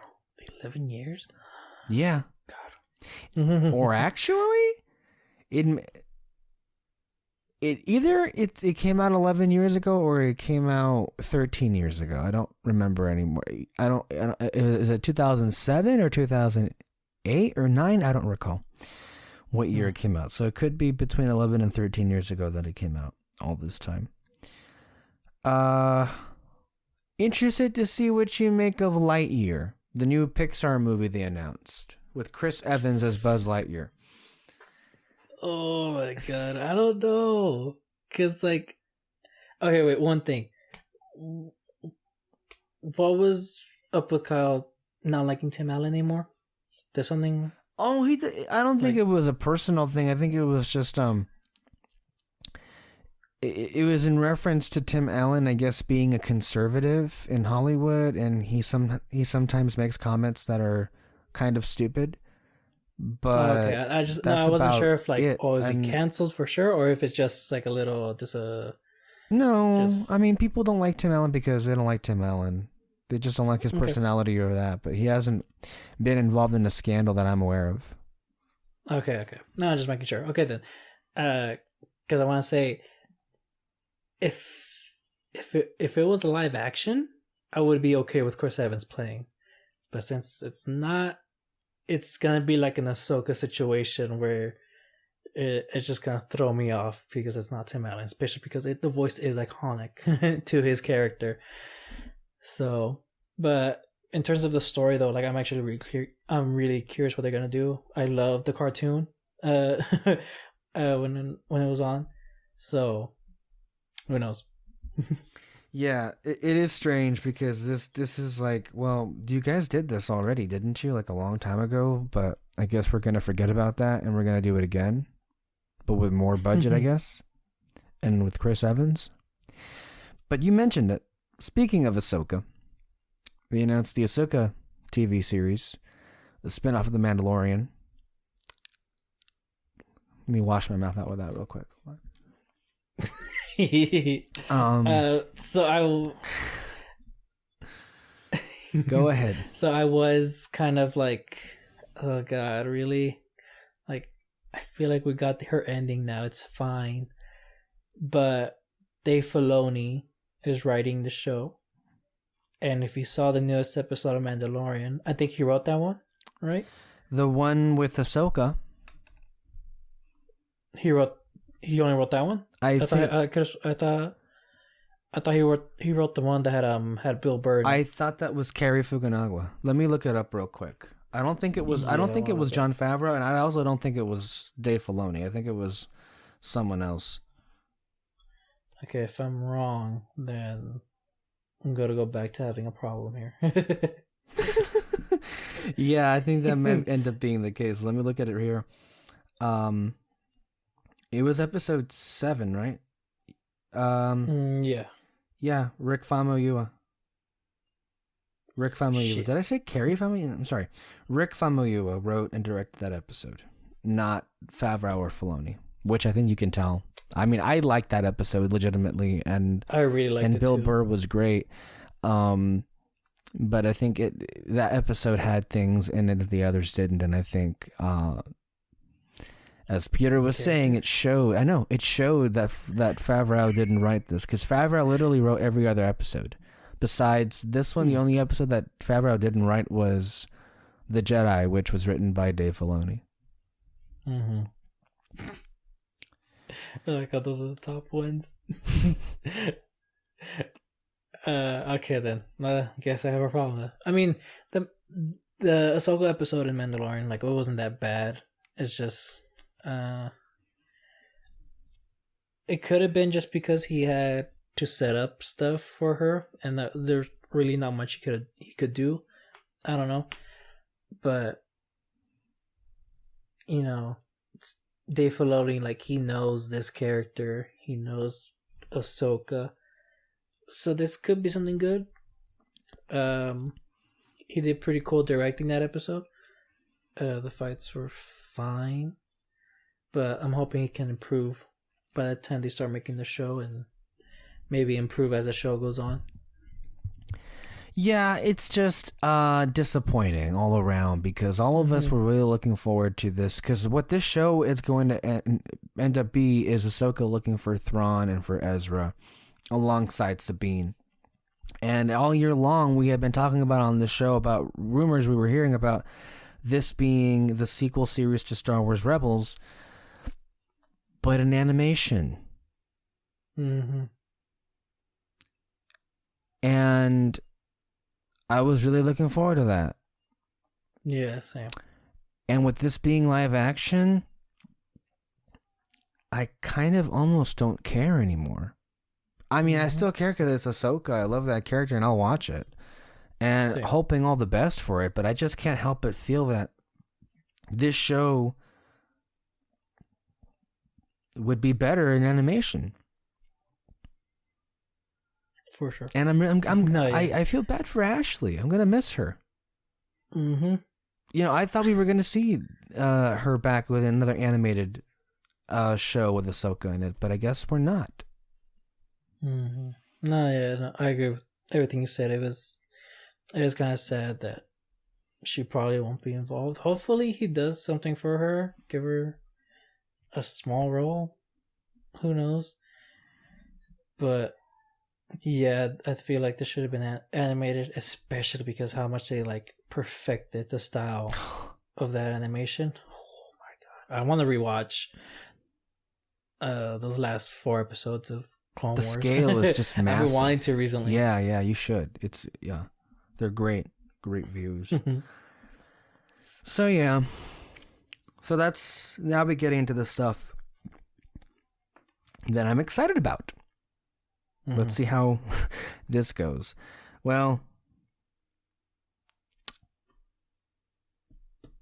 Soul. Although it's not really anything new. We've known that it's going to be there. Yeah. But the clip that they showed, there was an extended clip of a trailer that they did. Did you see that? I didn't. Oh my god. I need this movie. This is the movie my body has been aching for all year long. I know when I first saw that trailer, the first trailer for Soul, and what the subject matter would be about, I knew that then and there, man, we need this movie this year.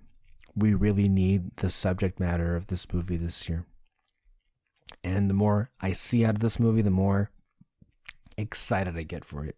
So, fingers crossed, the movie is great, and I hope it does really well on Disney+. I heard one review from someone, and he said he was comparing it to Inside Out. Yeah. And in terms of the writing, he found Inside Out to be better, at least in terms of like the concept of it. Okay. but he still like got very emotional to the movie. Like he got, he really connected with it. Yeah, with like the character and its story. I feel like a lot of people are going to be comparing this to Inside Out, and I mean that was, if memory serves correct, Pete Docter's most recent movie, right? Because Pete Docter, directing Soul, also directing Inside Out. He did Up and Monsters Incorporated. I hear that. I really. It's really curious to see not Peter. What the fuck? I'm sorry, that came out. It's really interesting to hear people's thoughts on Inside Out, and I loved that movie so much when it was released back in 2015. But I remember, I think it may have been earlier this year when I did a rewatch of it, and I just wasn't as moved by the movie as I used to be. And so, interestingly enough, I still think the movie is fucking great. I don't think I am no longer moved by it as I used to. We'll see, I guess. But wow. I know, man. I know. I mean, my opinion on the movie has not changed. I guess my feeling of it has softened just that bit. But yeah. I really found it quite entertaining, the little clip they released for Doug Days, which is, I think, Bob Peterson, who also wrote the series Forky Asks a Question for Disney Plus, which I found to be hilarious. So, and this is Doug and Carl Fredricksen from your favorite movie of all time, Up. Oh, okay. Dude, I completely forgot who Doug was. I was literally like, I don't know what you're talking about. What the heck? Oh my god. Okay, so it's a show about him and like his adventures, or like little adventures with what's his name? Puppies. There's gonna be puppies involved. It's a short form series. It's not like a long, like Forky Asks a Question, I think, was what, maybe 5 minutes an episode tops, maybe 10 minutes, depending on what the story was. So it's gonna be something like that, Okay. I don't think okay, that's cool. Yeah, I like it. I think it's gonna be fun and everything. There also is another one I'm excited about, and that is Iwaju. I don't know if do you know about this one? Yeah, I know about this one. And did you see the concept art? Have they said? Yes, I'm actually looking at it right now, and I freaking love it. The girl with like the purple dress, it looks really nice and everything. I love their futuristic world. Like that one side is like the buildings are like statues almost and everything. Yeah, it's supposed to be like a science fiction. And this is a collaboration with Disney, and I forget who the other collaborator is. Forgive me. But it just looks, I don't know, like a better version of Wakanda. I'm sorry, I don't want to throw any shade, but I mean, that's literally my first thought. Honestly, like I thought this was some Wakanda TV series going on, but no, they're making something original here, and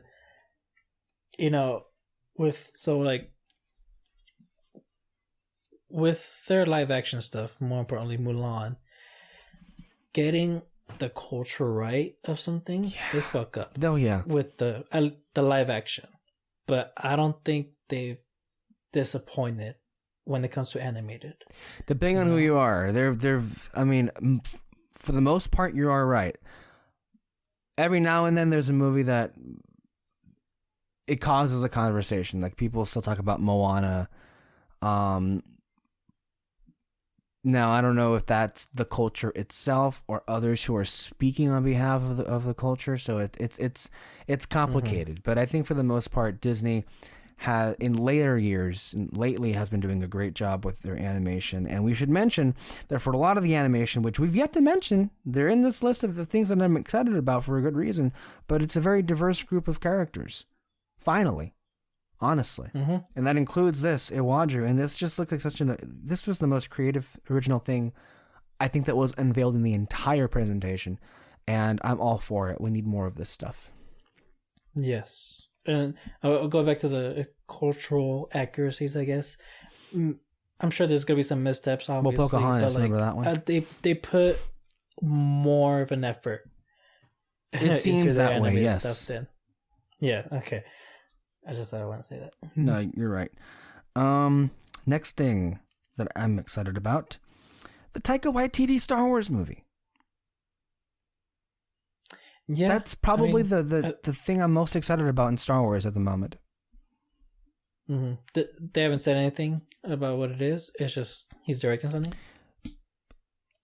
Kathy said that Taika is directing a fresh and new take on Star Wars. Okay. That's it. I honestly, with Taika, I feel like honestly, it's almost like they have no choice when it comes with Taika. Like that's just how he is with his work, making something crazy, something new and original.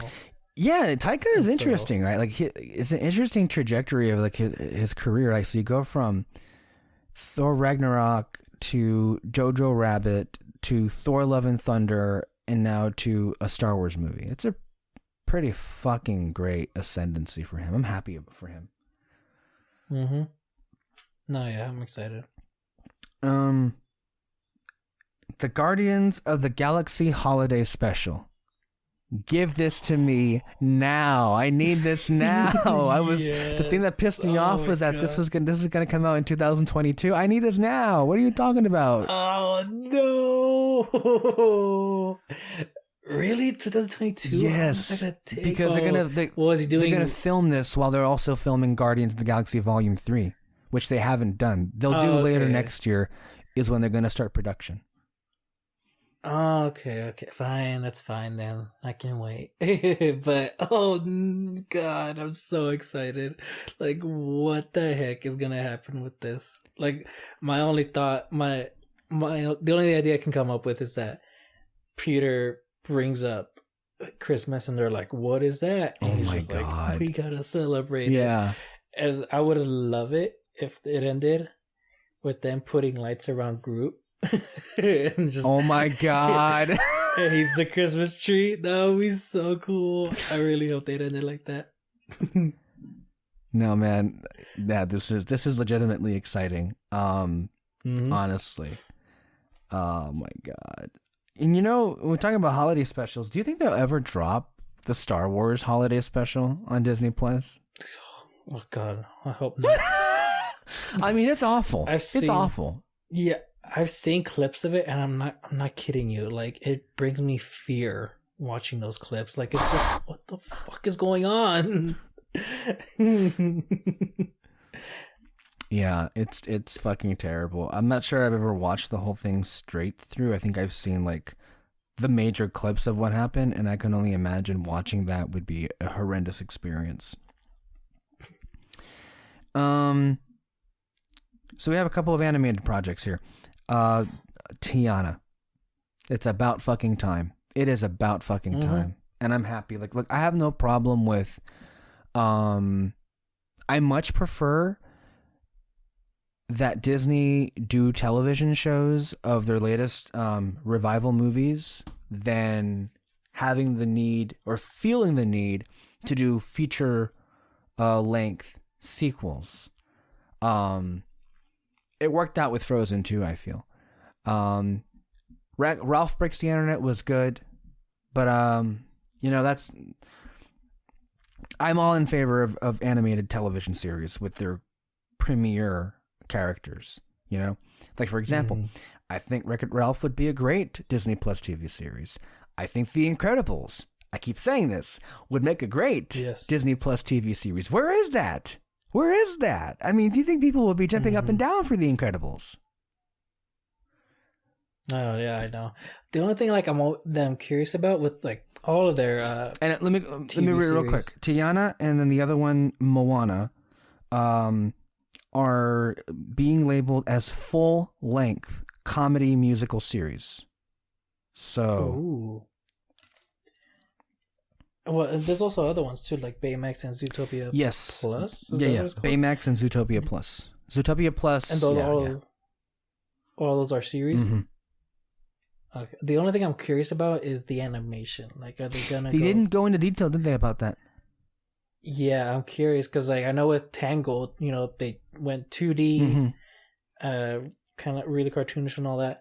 So I want to know if they're gonna like, are they gonna make it see? I'm hoping they make it 2D because like whenever the only thing I can think of is How to Train Your Dragon.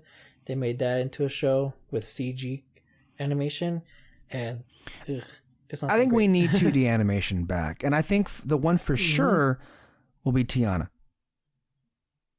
Oh yeah, I think so too, for sure. I'm just curious I'm more so curious with Zootopia because I mean I love the animation in that movie, Right. and like it just works so well with that concept in that world. So I don't know. I'm really curious, and I'm hoping maybe they can try to make them all a bit different from the others. Mm-hmm. But I mean, we'll see. Again, I am actually excited. Zootopia show, awesome. Yeah. Let's get some cool adventures with both.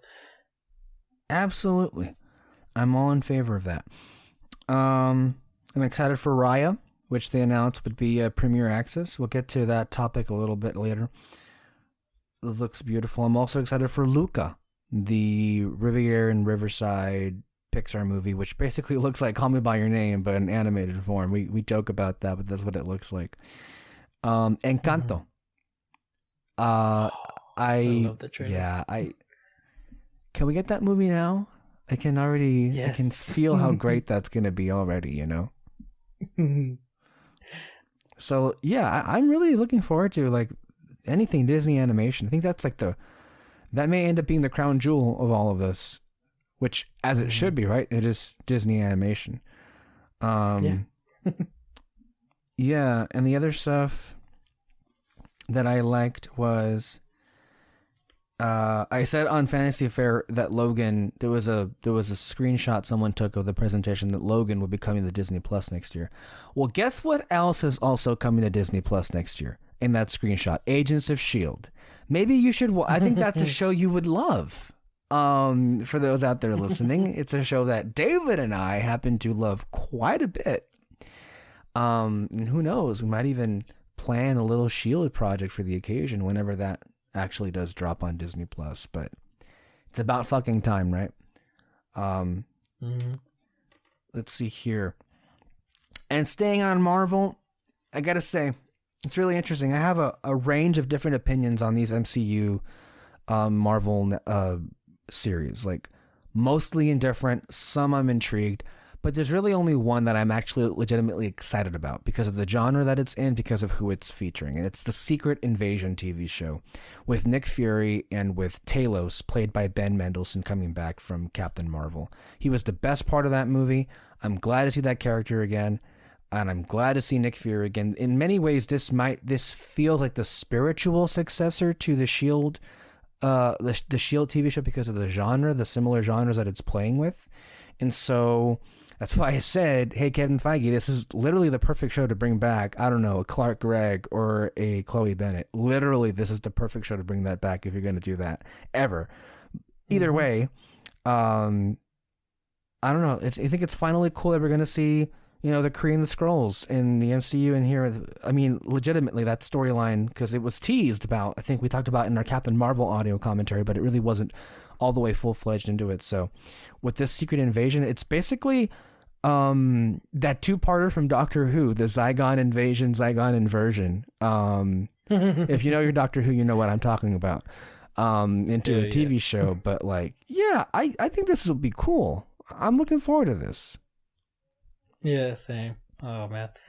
I mean, I agree with everything you said, especially with Ben Mendelsohn coming back. He really was the best thing about that movie. So I'm curious, and I really hope they dive deep into that whole talk of him like about war and all that. So who knows? Yeah. Last one, Bad Batch. A show that pretty much is season 8 of the Clone Wars. In many ways, I said this to you a couple weeks back that when I found out that this show was happening, I know that you, I think you were the only one that had like some lingering issues with the cold closing of the last episode of the Clone Wars, and that there were some hanging threads that perhaps you might have liked to have seen. Maybe this is what this show is, because that seems to be it, right? Like, this is basically the clones in the immediate aftermath of the Clone Wars series. And while it's not necessarily original, and yes, it's kind of a continuation, and I can understand that being annoying, in this case, I'm interested because I think D. Bradley Baker is great. I love the clones, and I think this will finally answer the question, where the fuck did these people go after the Empire showed up and everywhere? And with the Bad Batch, the Bad Batch, look, the episodes of the Bad Batch were whatever. But I did like their personalities, and I did like, the individual personalities of that team. And so I'm very much curious to see them again in this situation. Plus, the jaw-dropping level to which that animation has gotten to. Oh my fucking God. It almost made me hate the Ahsoka news so much more, because that's how good that show would have looked like. Oh my God. Your thoughts on this? No, yeah, Bad Batch. I really did like the characters during the show. Like I said, the episodes were whatever, but the characters were great. Very curious as to how they handle, like, I'm from what it looks like, they're trying to get away from the Empire, maybe, or maybe try to, like, hunt Jedi, shut it down from the Maybe they hunt Jedi. Who maybe they try to save some on the side too, or they're trying to, like, hopefully they can try to take down the Empire from the inside. I don't know. It'll be a failure a bit, but yeah, I'm really curious as to, like, what they're gonna do next. What's gonna happen with them? Yeah. Well, I think that about covers it. Did you have anything else that was announced that you wanted to talk about? There was Miss Marvel. Miss Marvel, okay. Yeah, that one, I just wanted to succeed because some people, like, are already shitting on it before it's coming out, and it's mostly because they're saying, why would Disney want to make a show out of a comic book that's not really popular? It's like, that's their only excuse, and my thing is, it's an adaptation. Yeah, what you do in an adaptation is you take the things that you like and you make your own story with it, and that's generally how it works. What kind of a question is that? Like, Disney might not want to make a movie out of a comic that's not popular. Are any comics popular? Have you not seen how horrible they're doing lately? Is anybody buying a comic? Like, I mean, honestly, God, the logic. No, I think it's great. Yeah, more diversity and everything. Yeah, and it looks like it's going to be more interconnected with the movies, because Miss Marvel herself is going to, Kamala Khan is going to be in Captain Marvel 2, they announced. Yeah, that's actually I'm honestly, like, I haven't seen the show, but I'm already excited about that. Hopefully, the potential is definitely there, and based on the trailers that we saw from Loki, WandaVision, and Falcon and Winter Soldier, they got the budget. They definitely got the budget. They have the fucking budget Agents of S.H.I.E.L.D. has been begging for their entire existence. They wish they had. And, not to add to the chorus of crapping on S.H.I.E.L.D., when they had the chance to do certain special effects, considering what little money they had, I think you and I agree, they did the very best they could. And in some cases, it did very good, especially with what they were given. But unlike S.H.I.E.L.D., they're not going to be a bunch of episodes where we're confined to hallways. Because they have more money to play with in this case. So if that's what you want, sure. I'm sure they'll be fun. Anything else? I know Disney announced that Disney Plus will be going up by $1. They announced that in Latin American countries, they're going to be introducing a new app called Star, which is their replacement for Hulu in those regions. I guess they're trying to They're still not sure about whether or not they want to, pull the plug entirely and just dump all of the adult content from Fox on Disney Plus. I honestly don't think that's necessary. I think just introduce a PIN code and just put the content on there. I think that would suffice, honestly, but they seem to be very resistant in doing that. But I think, to me, and I think we can transition a little bit off the projects that were announced and then do a little bit of a recap of like what we talked about last week, right? Which was the movies they talked about. They talked about Luca, Jungle Cruise, Black Widow, Shang-Chi, Eternals, even Raya, even though that's getting a premiere access on Disney Plus. They refer to a lot of these movies, Encanto, as having exclusive theatrical releases, Raya notwithstanding. And that was, we talked about last week how, Warner Brothers was hoping, all beyond hope, that Disney would announce, following their lead, that all those movies would go on Disney Plus. They didn't get what they wanted. No, they didn't get at all what they wanted. They said, Peter Pan and Wendy and Pinocchio were films that originally were going to be theatrical, but then were moved to Disney Plus. They're going to be going straight to Disney Plus. But that's about it. Most of their stuff is still heading to theaters, which only reinforces what we said last week, right? That the movie business is Disney's business.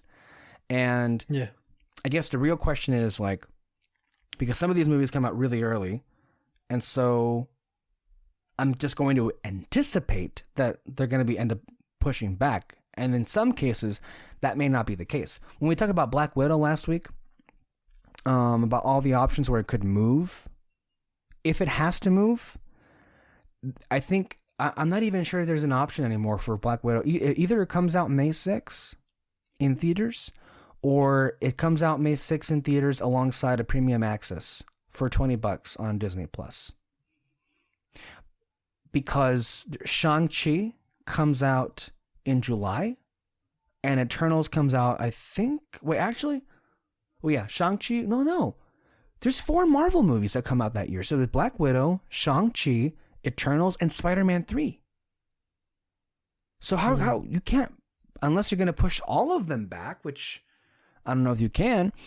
I think there's a likelihood where... Or... Cross fingers. We talked about last week about vaccinations, right? For coronavirus, Pfizer and Moderna.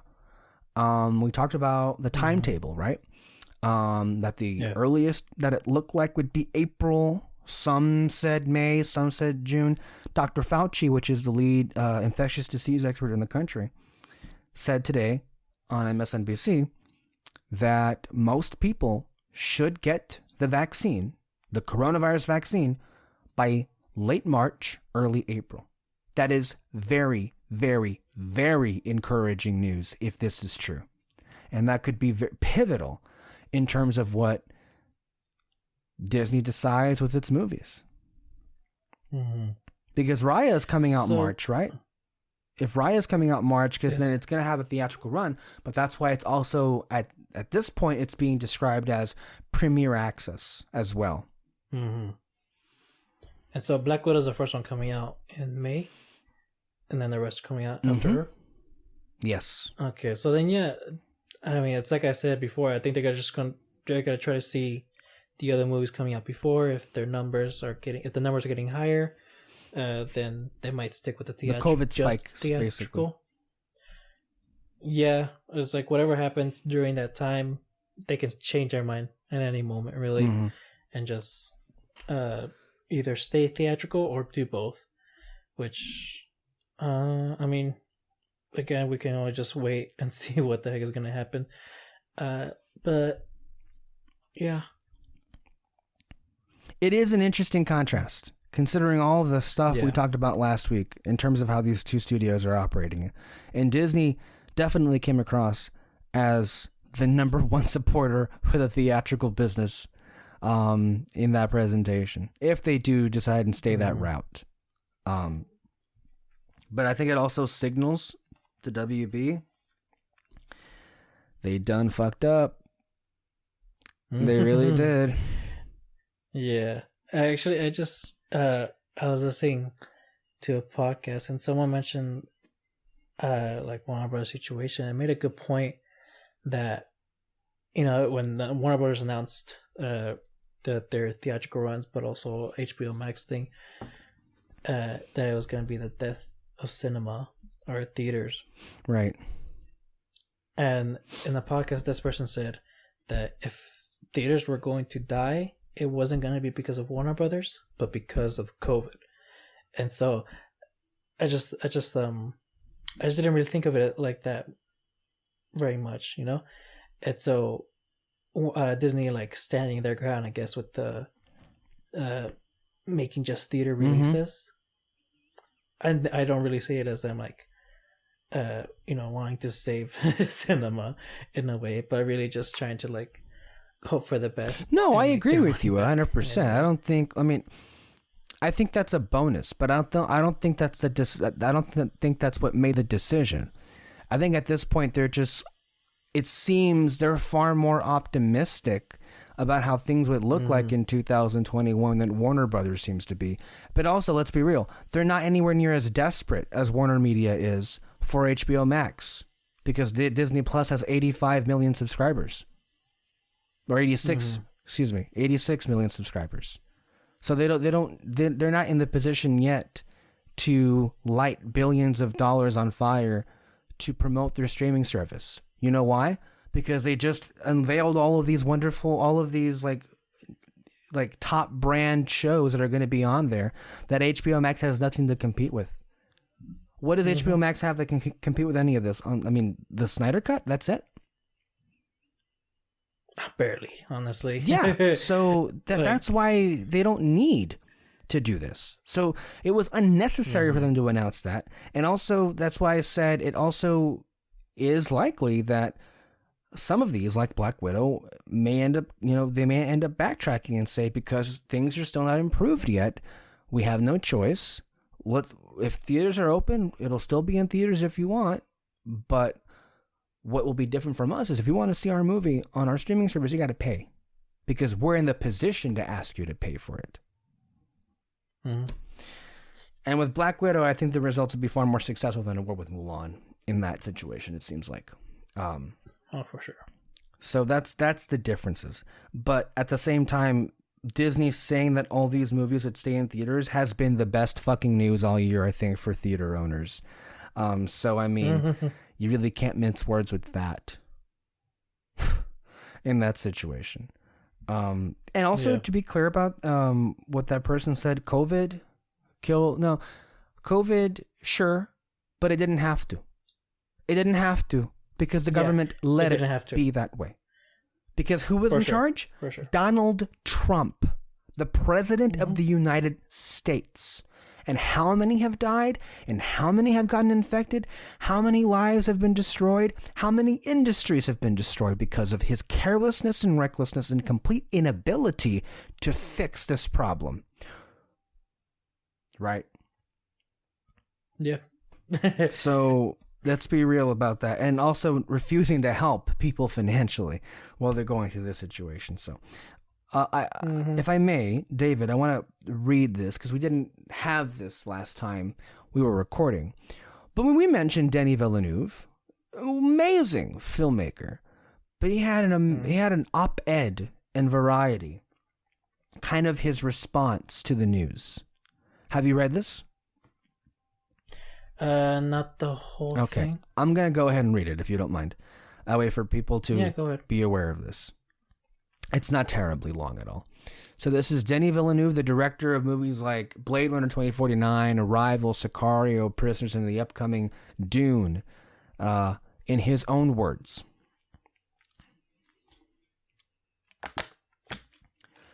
I learned in the news that Warner Brothers has decided to release Dune on HBO Max at the same time as our theatrical release, using prominent images from our movie to promote their streaming service. With this decision, AT&T has hijacked one of the most respectable and important studios in film history. There is absolutely no love for cinema, nor the audience here. It is all about the survival of a telecom mammoth, one that is currently bearing an astronomical debt of more than $150 billion. Therefore, even though Dune is about cinema and audiences, AT&T's is about its own survival on Wall Street. With HBO Max's launch a failure thus far, AT&T decided to sacrifice Warner Brothers' entire 2021 slate in a desperate attempt to grab the audience's attention. Warner Brothers' sudden reversal from being a legacy home for filmmakers to the new era of complete disregard draws a clear line for me. Filmmaking is a collaboration reliant on the mutual trust of teamwork, and Warner Brothers has declared they are no longer on the same team. Streaming services are a positive and powerful addition to the movie and TV ecosystems, but I want the audience to understand that streaming alone cannot sustain the film industry as we knew it before COVID. Streaming can produce great content, but not movies of Dune's scope and scale. Warner Brothers' decision means Dune won't have the chance to perform financially in order to be viable, and piracy will ultimately triumph. Warner Brothers might just have killed the Dune franchise. This one's for the fans, AT&T's John Stankey said that the streaming horse left the barn. In truth, the horse left the barn for the slaughterhouse. Public safety comes first. Nobody argues with that. Unless you're Nolan, it seems like. I should say that. That's me interjecting myself in there. Which is why when it became apparent that winter would bring a second wave of the pandemic, I understood and supported the decision to delay Dune's opening by almost a year. The plan was that Dune would open in theaters in October 2021, when vaccinations will be advanced and, hopefully, the virus behind us. Science tells us that everything should be back to a new normal next fall. Dune is by far the best movie I've ever made. My team and I devoted more than 3 years of our lives to make it a unique big screen experience. Our movie's image and sound were meticulously designed to be seen in theaters. I'm speaking on my own behalf, though I stand in solidarity with the 16 other filmmakers who now face the same fate. Please know I am with you, and that together we are strong. The artists are the ones who create movies and series. I strongly believe the future of cinema will be on the big screen, no matter what any Wall Street dilettante says. Since the dawn of time, humans have deeply needed communal storytelling experiences. Cinema on the big screen is more than a business. It is an art form that brings people together, celebrating humanity, enhancing our empathy for one another. It's one of the very last artistic, in-person, collective experiences we share as human beings. Once the pandemic is over, theaters will be filled again with film lovers. That is my strong belief. Not because the movie industry needs it, but because we humans need cinema as a collective experience. So, just as I have both a fiduciary and creative responsibility to fulfill as the filmmaker, I call on AT&T to act swiftly with the same responsibility, respect, and regard to protect this vital cultural medium. Economic impact to stakeholders is only one aspect of corporate social responsibility. Finding ways to enhance culture is another. The movie-going experience is like no other. In those darkened theaters, films capture our history, educate us, fuel our imagination, and lift and inspire our collective spirit. It is our legacy. Long live theatrical cinema. That is Denis Villeneuve on Variety. Your thoughts on all of this, David? I agree with everything you said. I mean, again, it really does suck that all of these people's movies aren't gonna get like the money that it deserves, and more the attention, the buzz, its moment in the sun, as it would in a theater. Yes. Yeah, it's like, yes, exactly. But I mean, for me at least, I'm just still stuck with the fact, like, dude, they gotta make some money, so they just gotta release it, and And it sucks though, because again, I agree with him. Like they worked so hard on this movie, especially with Dune. Oh my gosh! Like if you watch that trailer, there's so much stuff going on. But I mean, it really is just a shit time. It's just major bad luck for these artists, and I mean, it's gonna be mean for me saying this, but like I just it's not that big of a deal for me. Again, they're trying to make Warner Bros. Is just trying to keep their business up as best they can, and you just kind of have to like roll with the punches with this. And with this director Villeneuve, Peter said it like a bunch of times. Like this is like the movie that could probably make or break his career. Like if it doesn't do successful, who knows if Warner Bros. Are going to give him a big franchise like this again. Oh, but how can it be how can it be successful now with this situation of it being on streaming and in theaters at the same time? How can that happen? Yeah. How can Dune 2 happen if the movie makes no money, which it kind of assuredly won't at this point? I would be upset at that point. And then also the issue of why, he's speaking about this now is because nobody was fucking told, right? Which was the story about what happened last week. Yes. And that's why there are all these threats with boycotts and litigation, was because they acted unilaterally and did not have any kind of communication with anybody else. And I think I heard on a podcast earlier this week that was a source close to people and saying that this thing only ends one way or the other. The reason why people are upset and why Hollywood's upset is because of the money and because the fact that the people who made Wonder Woman 1984, they were paid. Gal Gadot, Patty Jenkins, they were paid their back-end deals for it to go on streaming. Everybody else was not.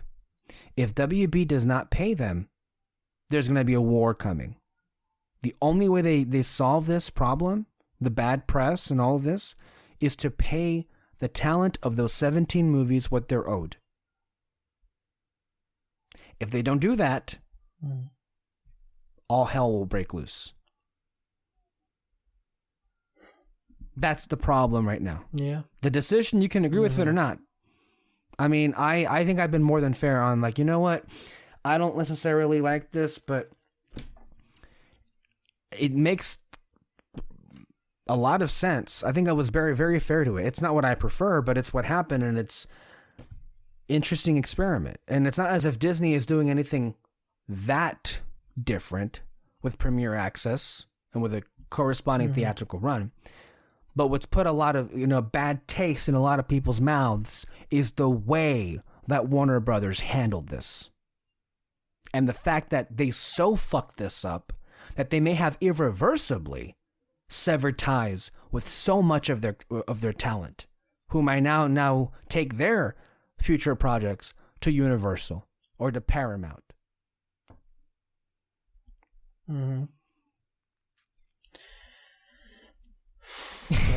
It's just, we're gonna see a mess happening this next few months, I guess, or a few weeks, depending on how Wonder Woman goes. Right. Really. Yeah, and Legendary still, they haven't formally sued, but I think they will if that much money is on the table for the movies that they financed. So, yeah, all that. Anything else to say about any of this? Or any other news that happened during the week that you want to talk about, David? No, I don't think so. It's mostly just Disney. Yeah, as it usually happens to be the case. Yeah. Are you, by any chance, planning on joining us for The Crown in January? The Crown segment series? Maybe. If you're interested. I don't want to make you. I think Alexis really wanted to do it. It's like, I really want to do it too. And I really love the show, so that'll be fun and everything. But with a lot of the stuff, I have to say, a lot of the stuff we're going to find out real fast now. I think we've spent such a long time this year with next to no content. But I think rather quickly, we're going to find ourselves knee deep in it. And just in a couple of days now, we're going to get Wonder Woman 1984 on HBO Max. We're going to get Soul on Disney Plus, Ma Rainey's Black Bottom. But then also in January, I mean, I guess we're going to end The Mandalorian this week, right? The Mandalorian finishes its run. But then next month in January, WandaVision comes out already. So it's going to be interesting with the Marvel stuff is they have 4 movies. They have Black Widow, Shang-Chi, Eternals, and Spider-Man 3. Then on Disney Plus, they also confirmed dates for Falcon and Winter Soldier, Loki, WandaVision, and Hawkeye, all one after the other. That isn't to say, of course, as some have inaccurately stated that there was no Marvel content in 2020. Hello. There was, the finale of Agents of S.H.I.E.L.D. to happen this year. You want to forget that? Seemingly everybody has and forever will. But yeah, I think we're gonna be in the thick of it. I mean, March is almost here. I don't know. I just honestly, this is sucky because I want to be so excited for Christmas. But if anything, I'm excited for March and April. I'm ready to get the fuck out of my house. I want to go back and do things, And it's like, if I mentioned earlier in the podcast that there were some plans that we were, gonna have, and it seems like some of those plans may not end up working out the way that I had hoped. And it's really bumming me out. It really is. But there's hope. There's hope on the way. There's hope on the horizon for the first time in a long time. Maybe the first time all year. So, I don't know if this is your last appearance on the year. I don't think so. I think we might need you for one more this year, David. But I want to thank you so much for you being a part of all of the shows that you have been, and for, just being a constant supporter of our podcast. In many ways, you are kind of the original fan of this, and you've kind of guided like what works about our conversations. And I am so thankful that I've had you to bounce off for so much this year. I think this year you've been on more shows than I think I can ever recall. You have been immeasurably indispensable when it comes to the Avatar knowledge, especially geeking about Agents of S.H.I.E.L.D. I cannot tell you how much I treasured those memories of weekly talking about the show, and especially to me, my favorite, the audio commentary for Spider-Man Into the Spider-Verse. Even some of the ones for like lesser movies like Captain Marvel and Far From Home, like they were fun to do those. And you have been a really big part of this year. I would even dare to say that you have been on more shows this year than Kyle Lira. If I'm on the Red Spotlight podcast, if I'm being honest, I don't know how accurate that is, but it seems that way. And so I'm so thankful for you, and I'm sure the audience would agree on that level, because of you, we've been able to have more episodes out, period. So there's that. And, for however bad the year has been, overall, I really am loving the quality of our podcasts lately. I really am. I mean, from a content perspective and a conversation perspective, I'm not sure we've ever been on a better streak than we are right now. So. No, yeah. No, I really liked all of our conversations that we had before and everything. And I don't know. Hopefully next year we can put out just as much. Who knows? But yeah, thank you. You're very welcome. You're very welcome, and I'm so grateful to have you not only as a colleague but as a friend here. I really think we've gotten to know each other so much better through these podcasts these last 2 years, and I'm very grateful to know you. Very grateful for you to be here, as I'm sure the audience is to have you here as well. I really do appreciate all the help. And with that being said, have a Merry Christmas, have a Happy New Year. This is not the last show of the year. I do plan on having some more shows. As I've been saying practically all month, the unpredictable nature of this month's schedule is vexing, but there should be some more stuff coming your way. But if you like this podcast, check us out more if you want to hear all of this amazing stuff that we just teased. Practically, we still have Muppet Month to finish on the Fantasy Fair podcast, out every Friday. anywhere you listen to podcasts, as well as Red Spotlight, which is out usually on Thursdays and Sundays, Apple, Spotify, Castbox, YouTube, where apparently we just hit 1,000 subscribers after 5 years of it being dormant. So there's that. Kyle and I did a show talking about that. It'll be coming out, or by this time it should already be out. It was interesting, a conversation, but yeah, that happened this year, and it was at the most random time you could possibly ever imagine. Thank you, Sergio, if you're listening, for being the 1,000 subscriber to Red Spotlight Entertainment. So we owe you lunch. We gave David lunch, or did we give him lunch? I don't know. You were teased as like the contest winner of something, and you were on a show. So like, yeah, Sergio, if you ever want to come on the show, on the podcast, you're more than welcome to, by all means. The more the merrier. Absolutely. Anyway, keep it here under our spotlight. Until next time, bye. Bye.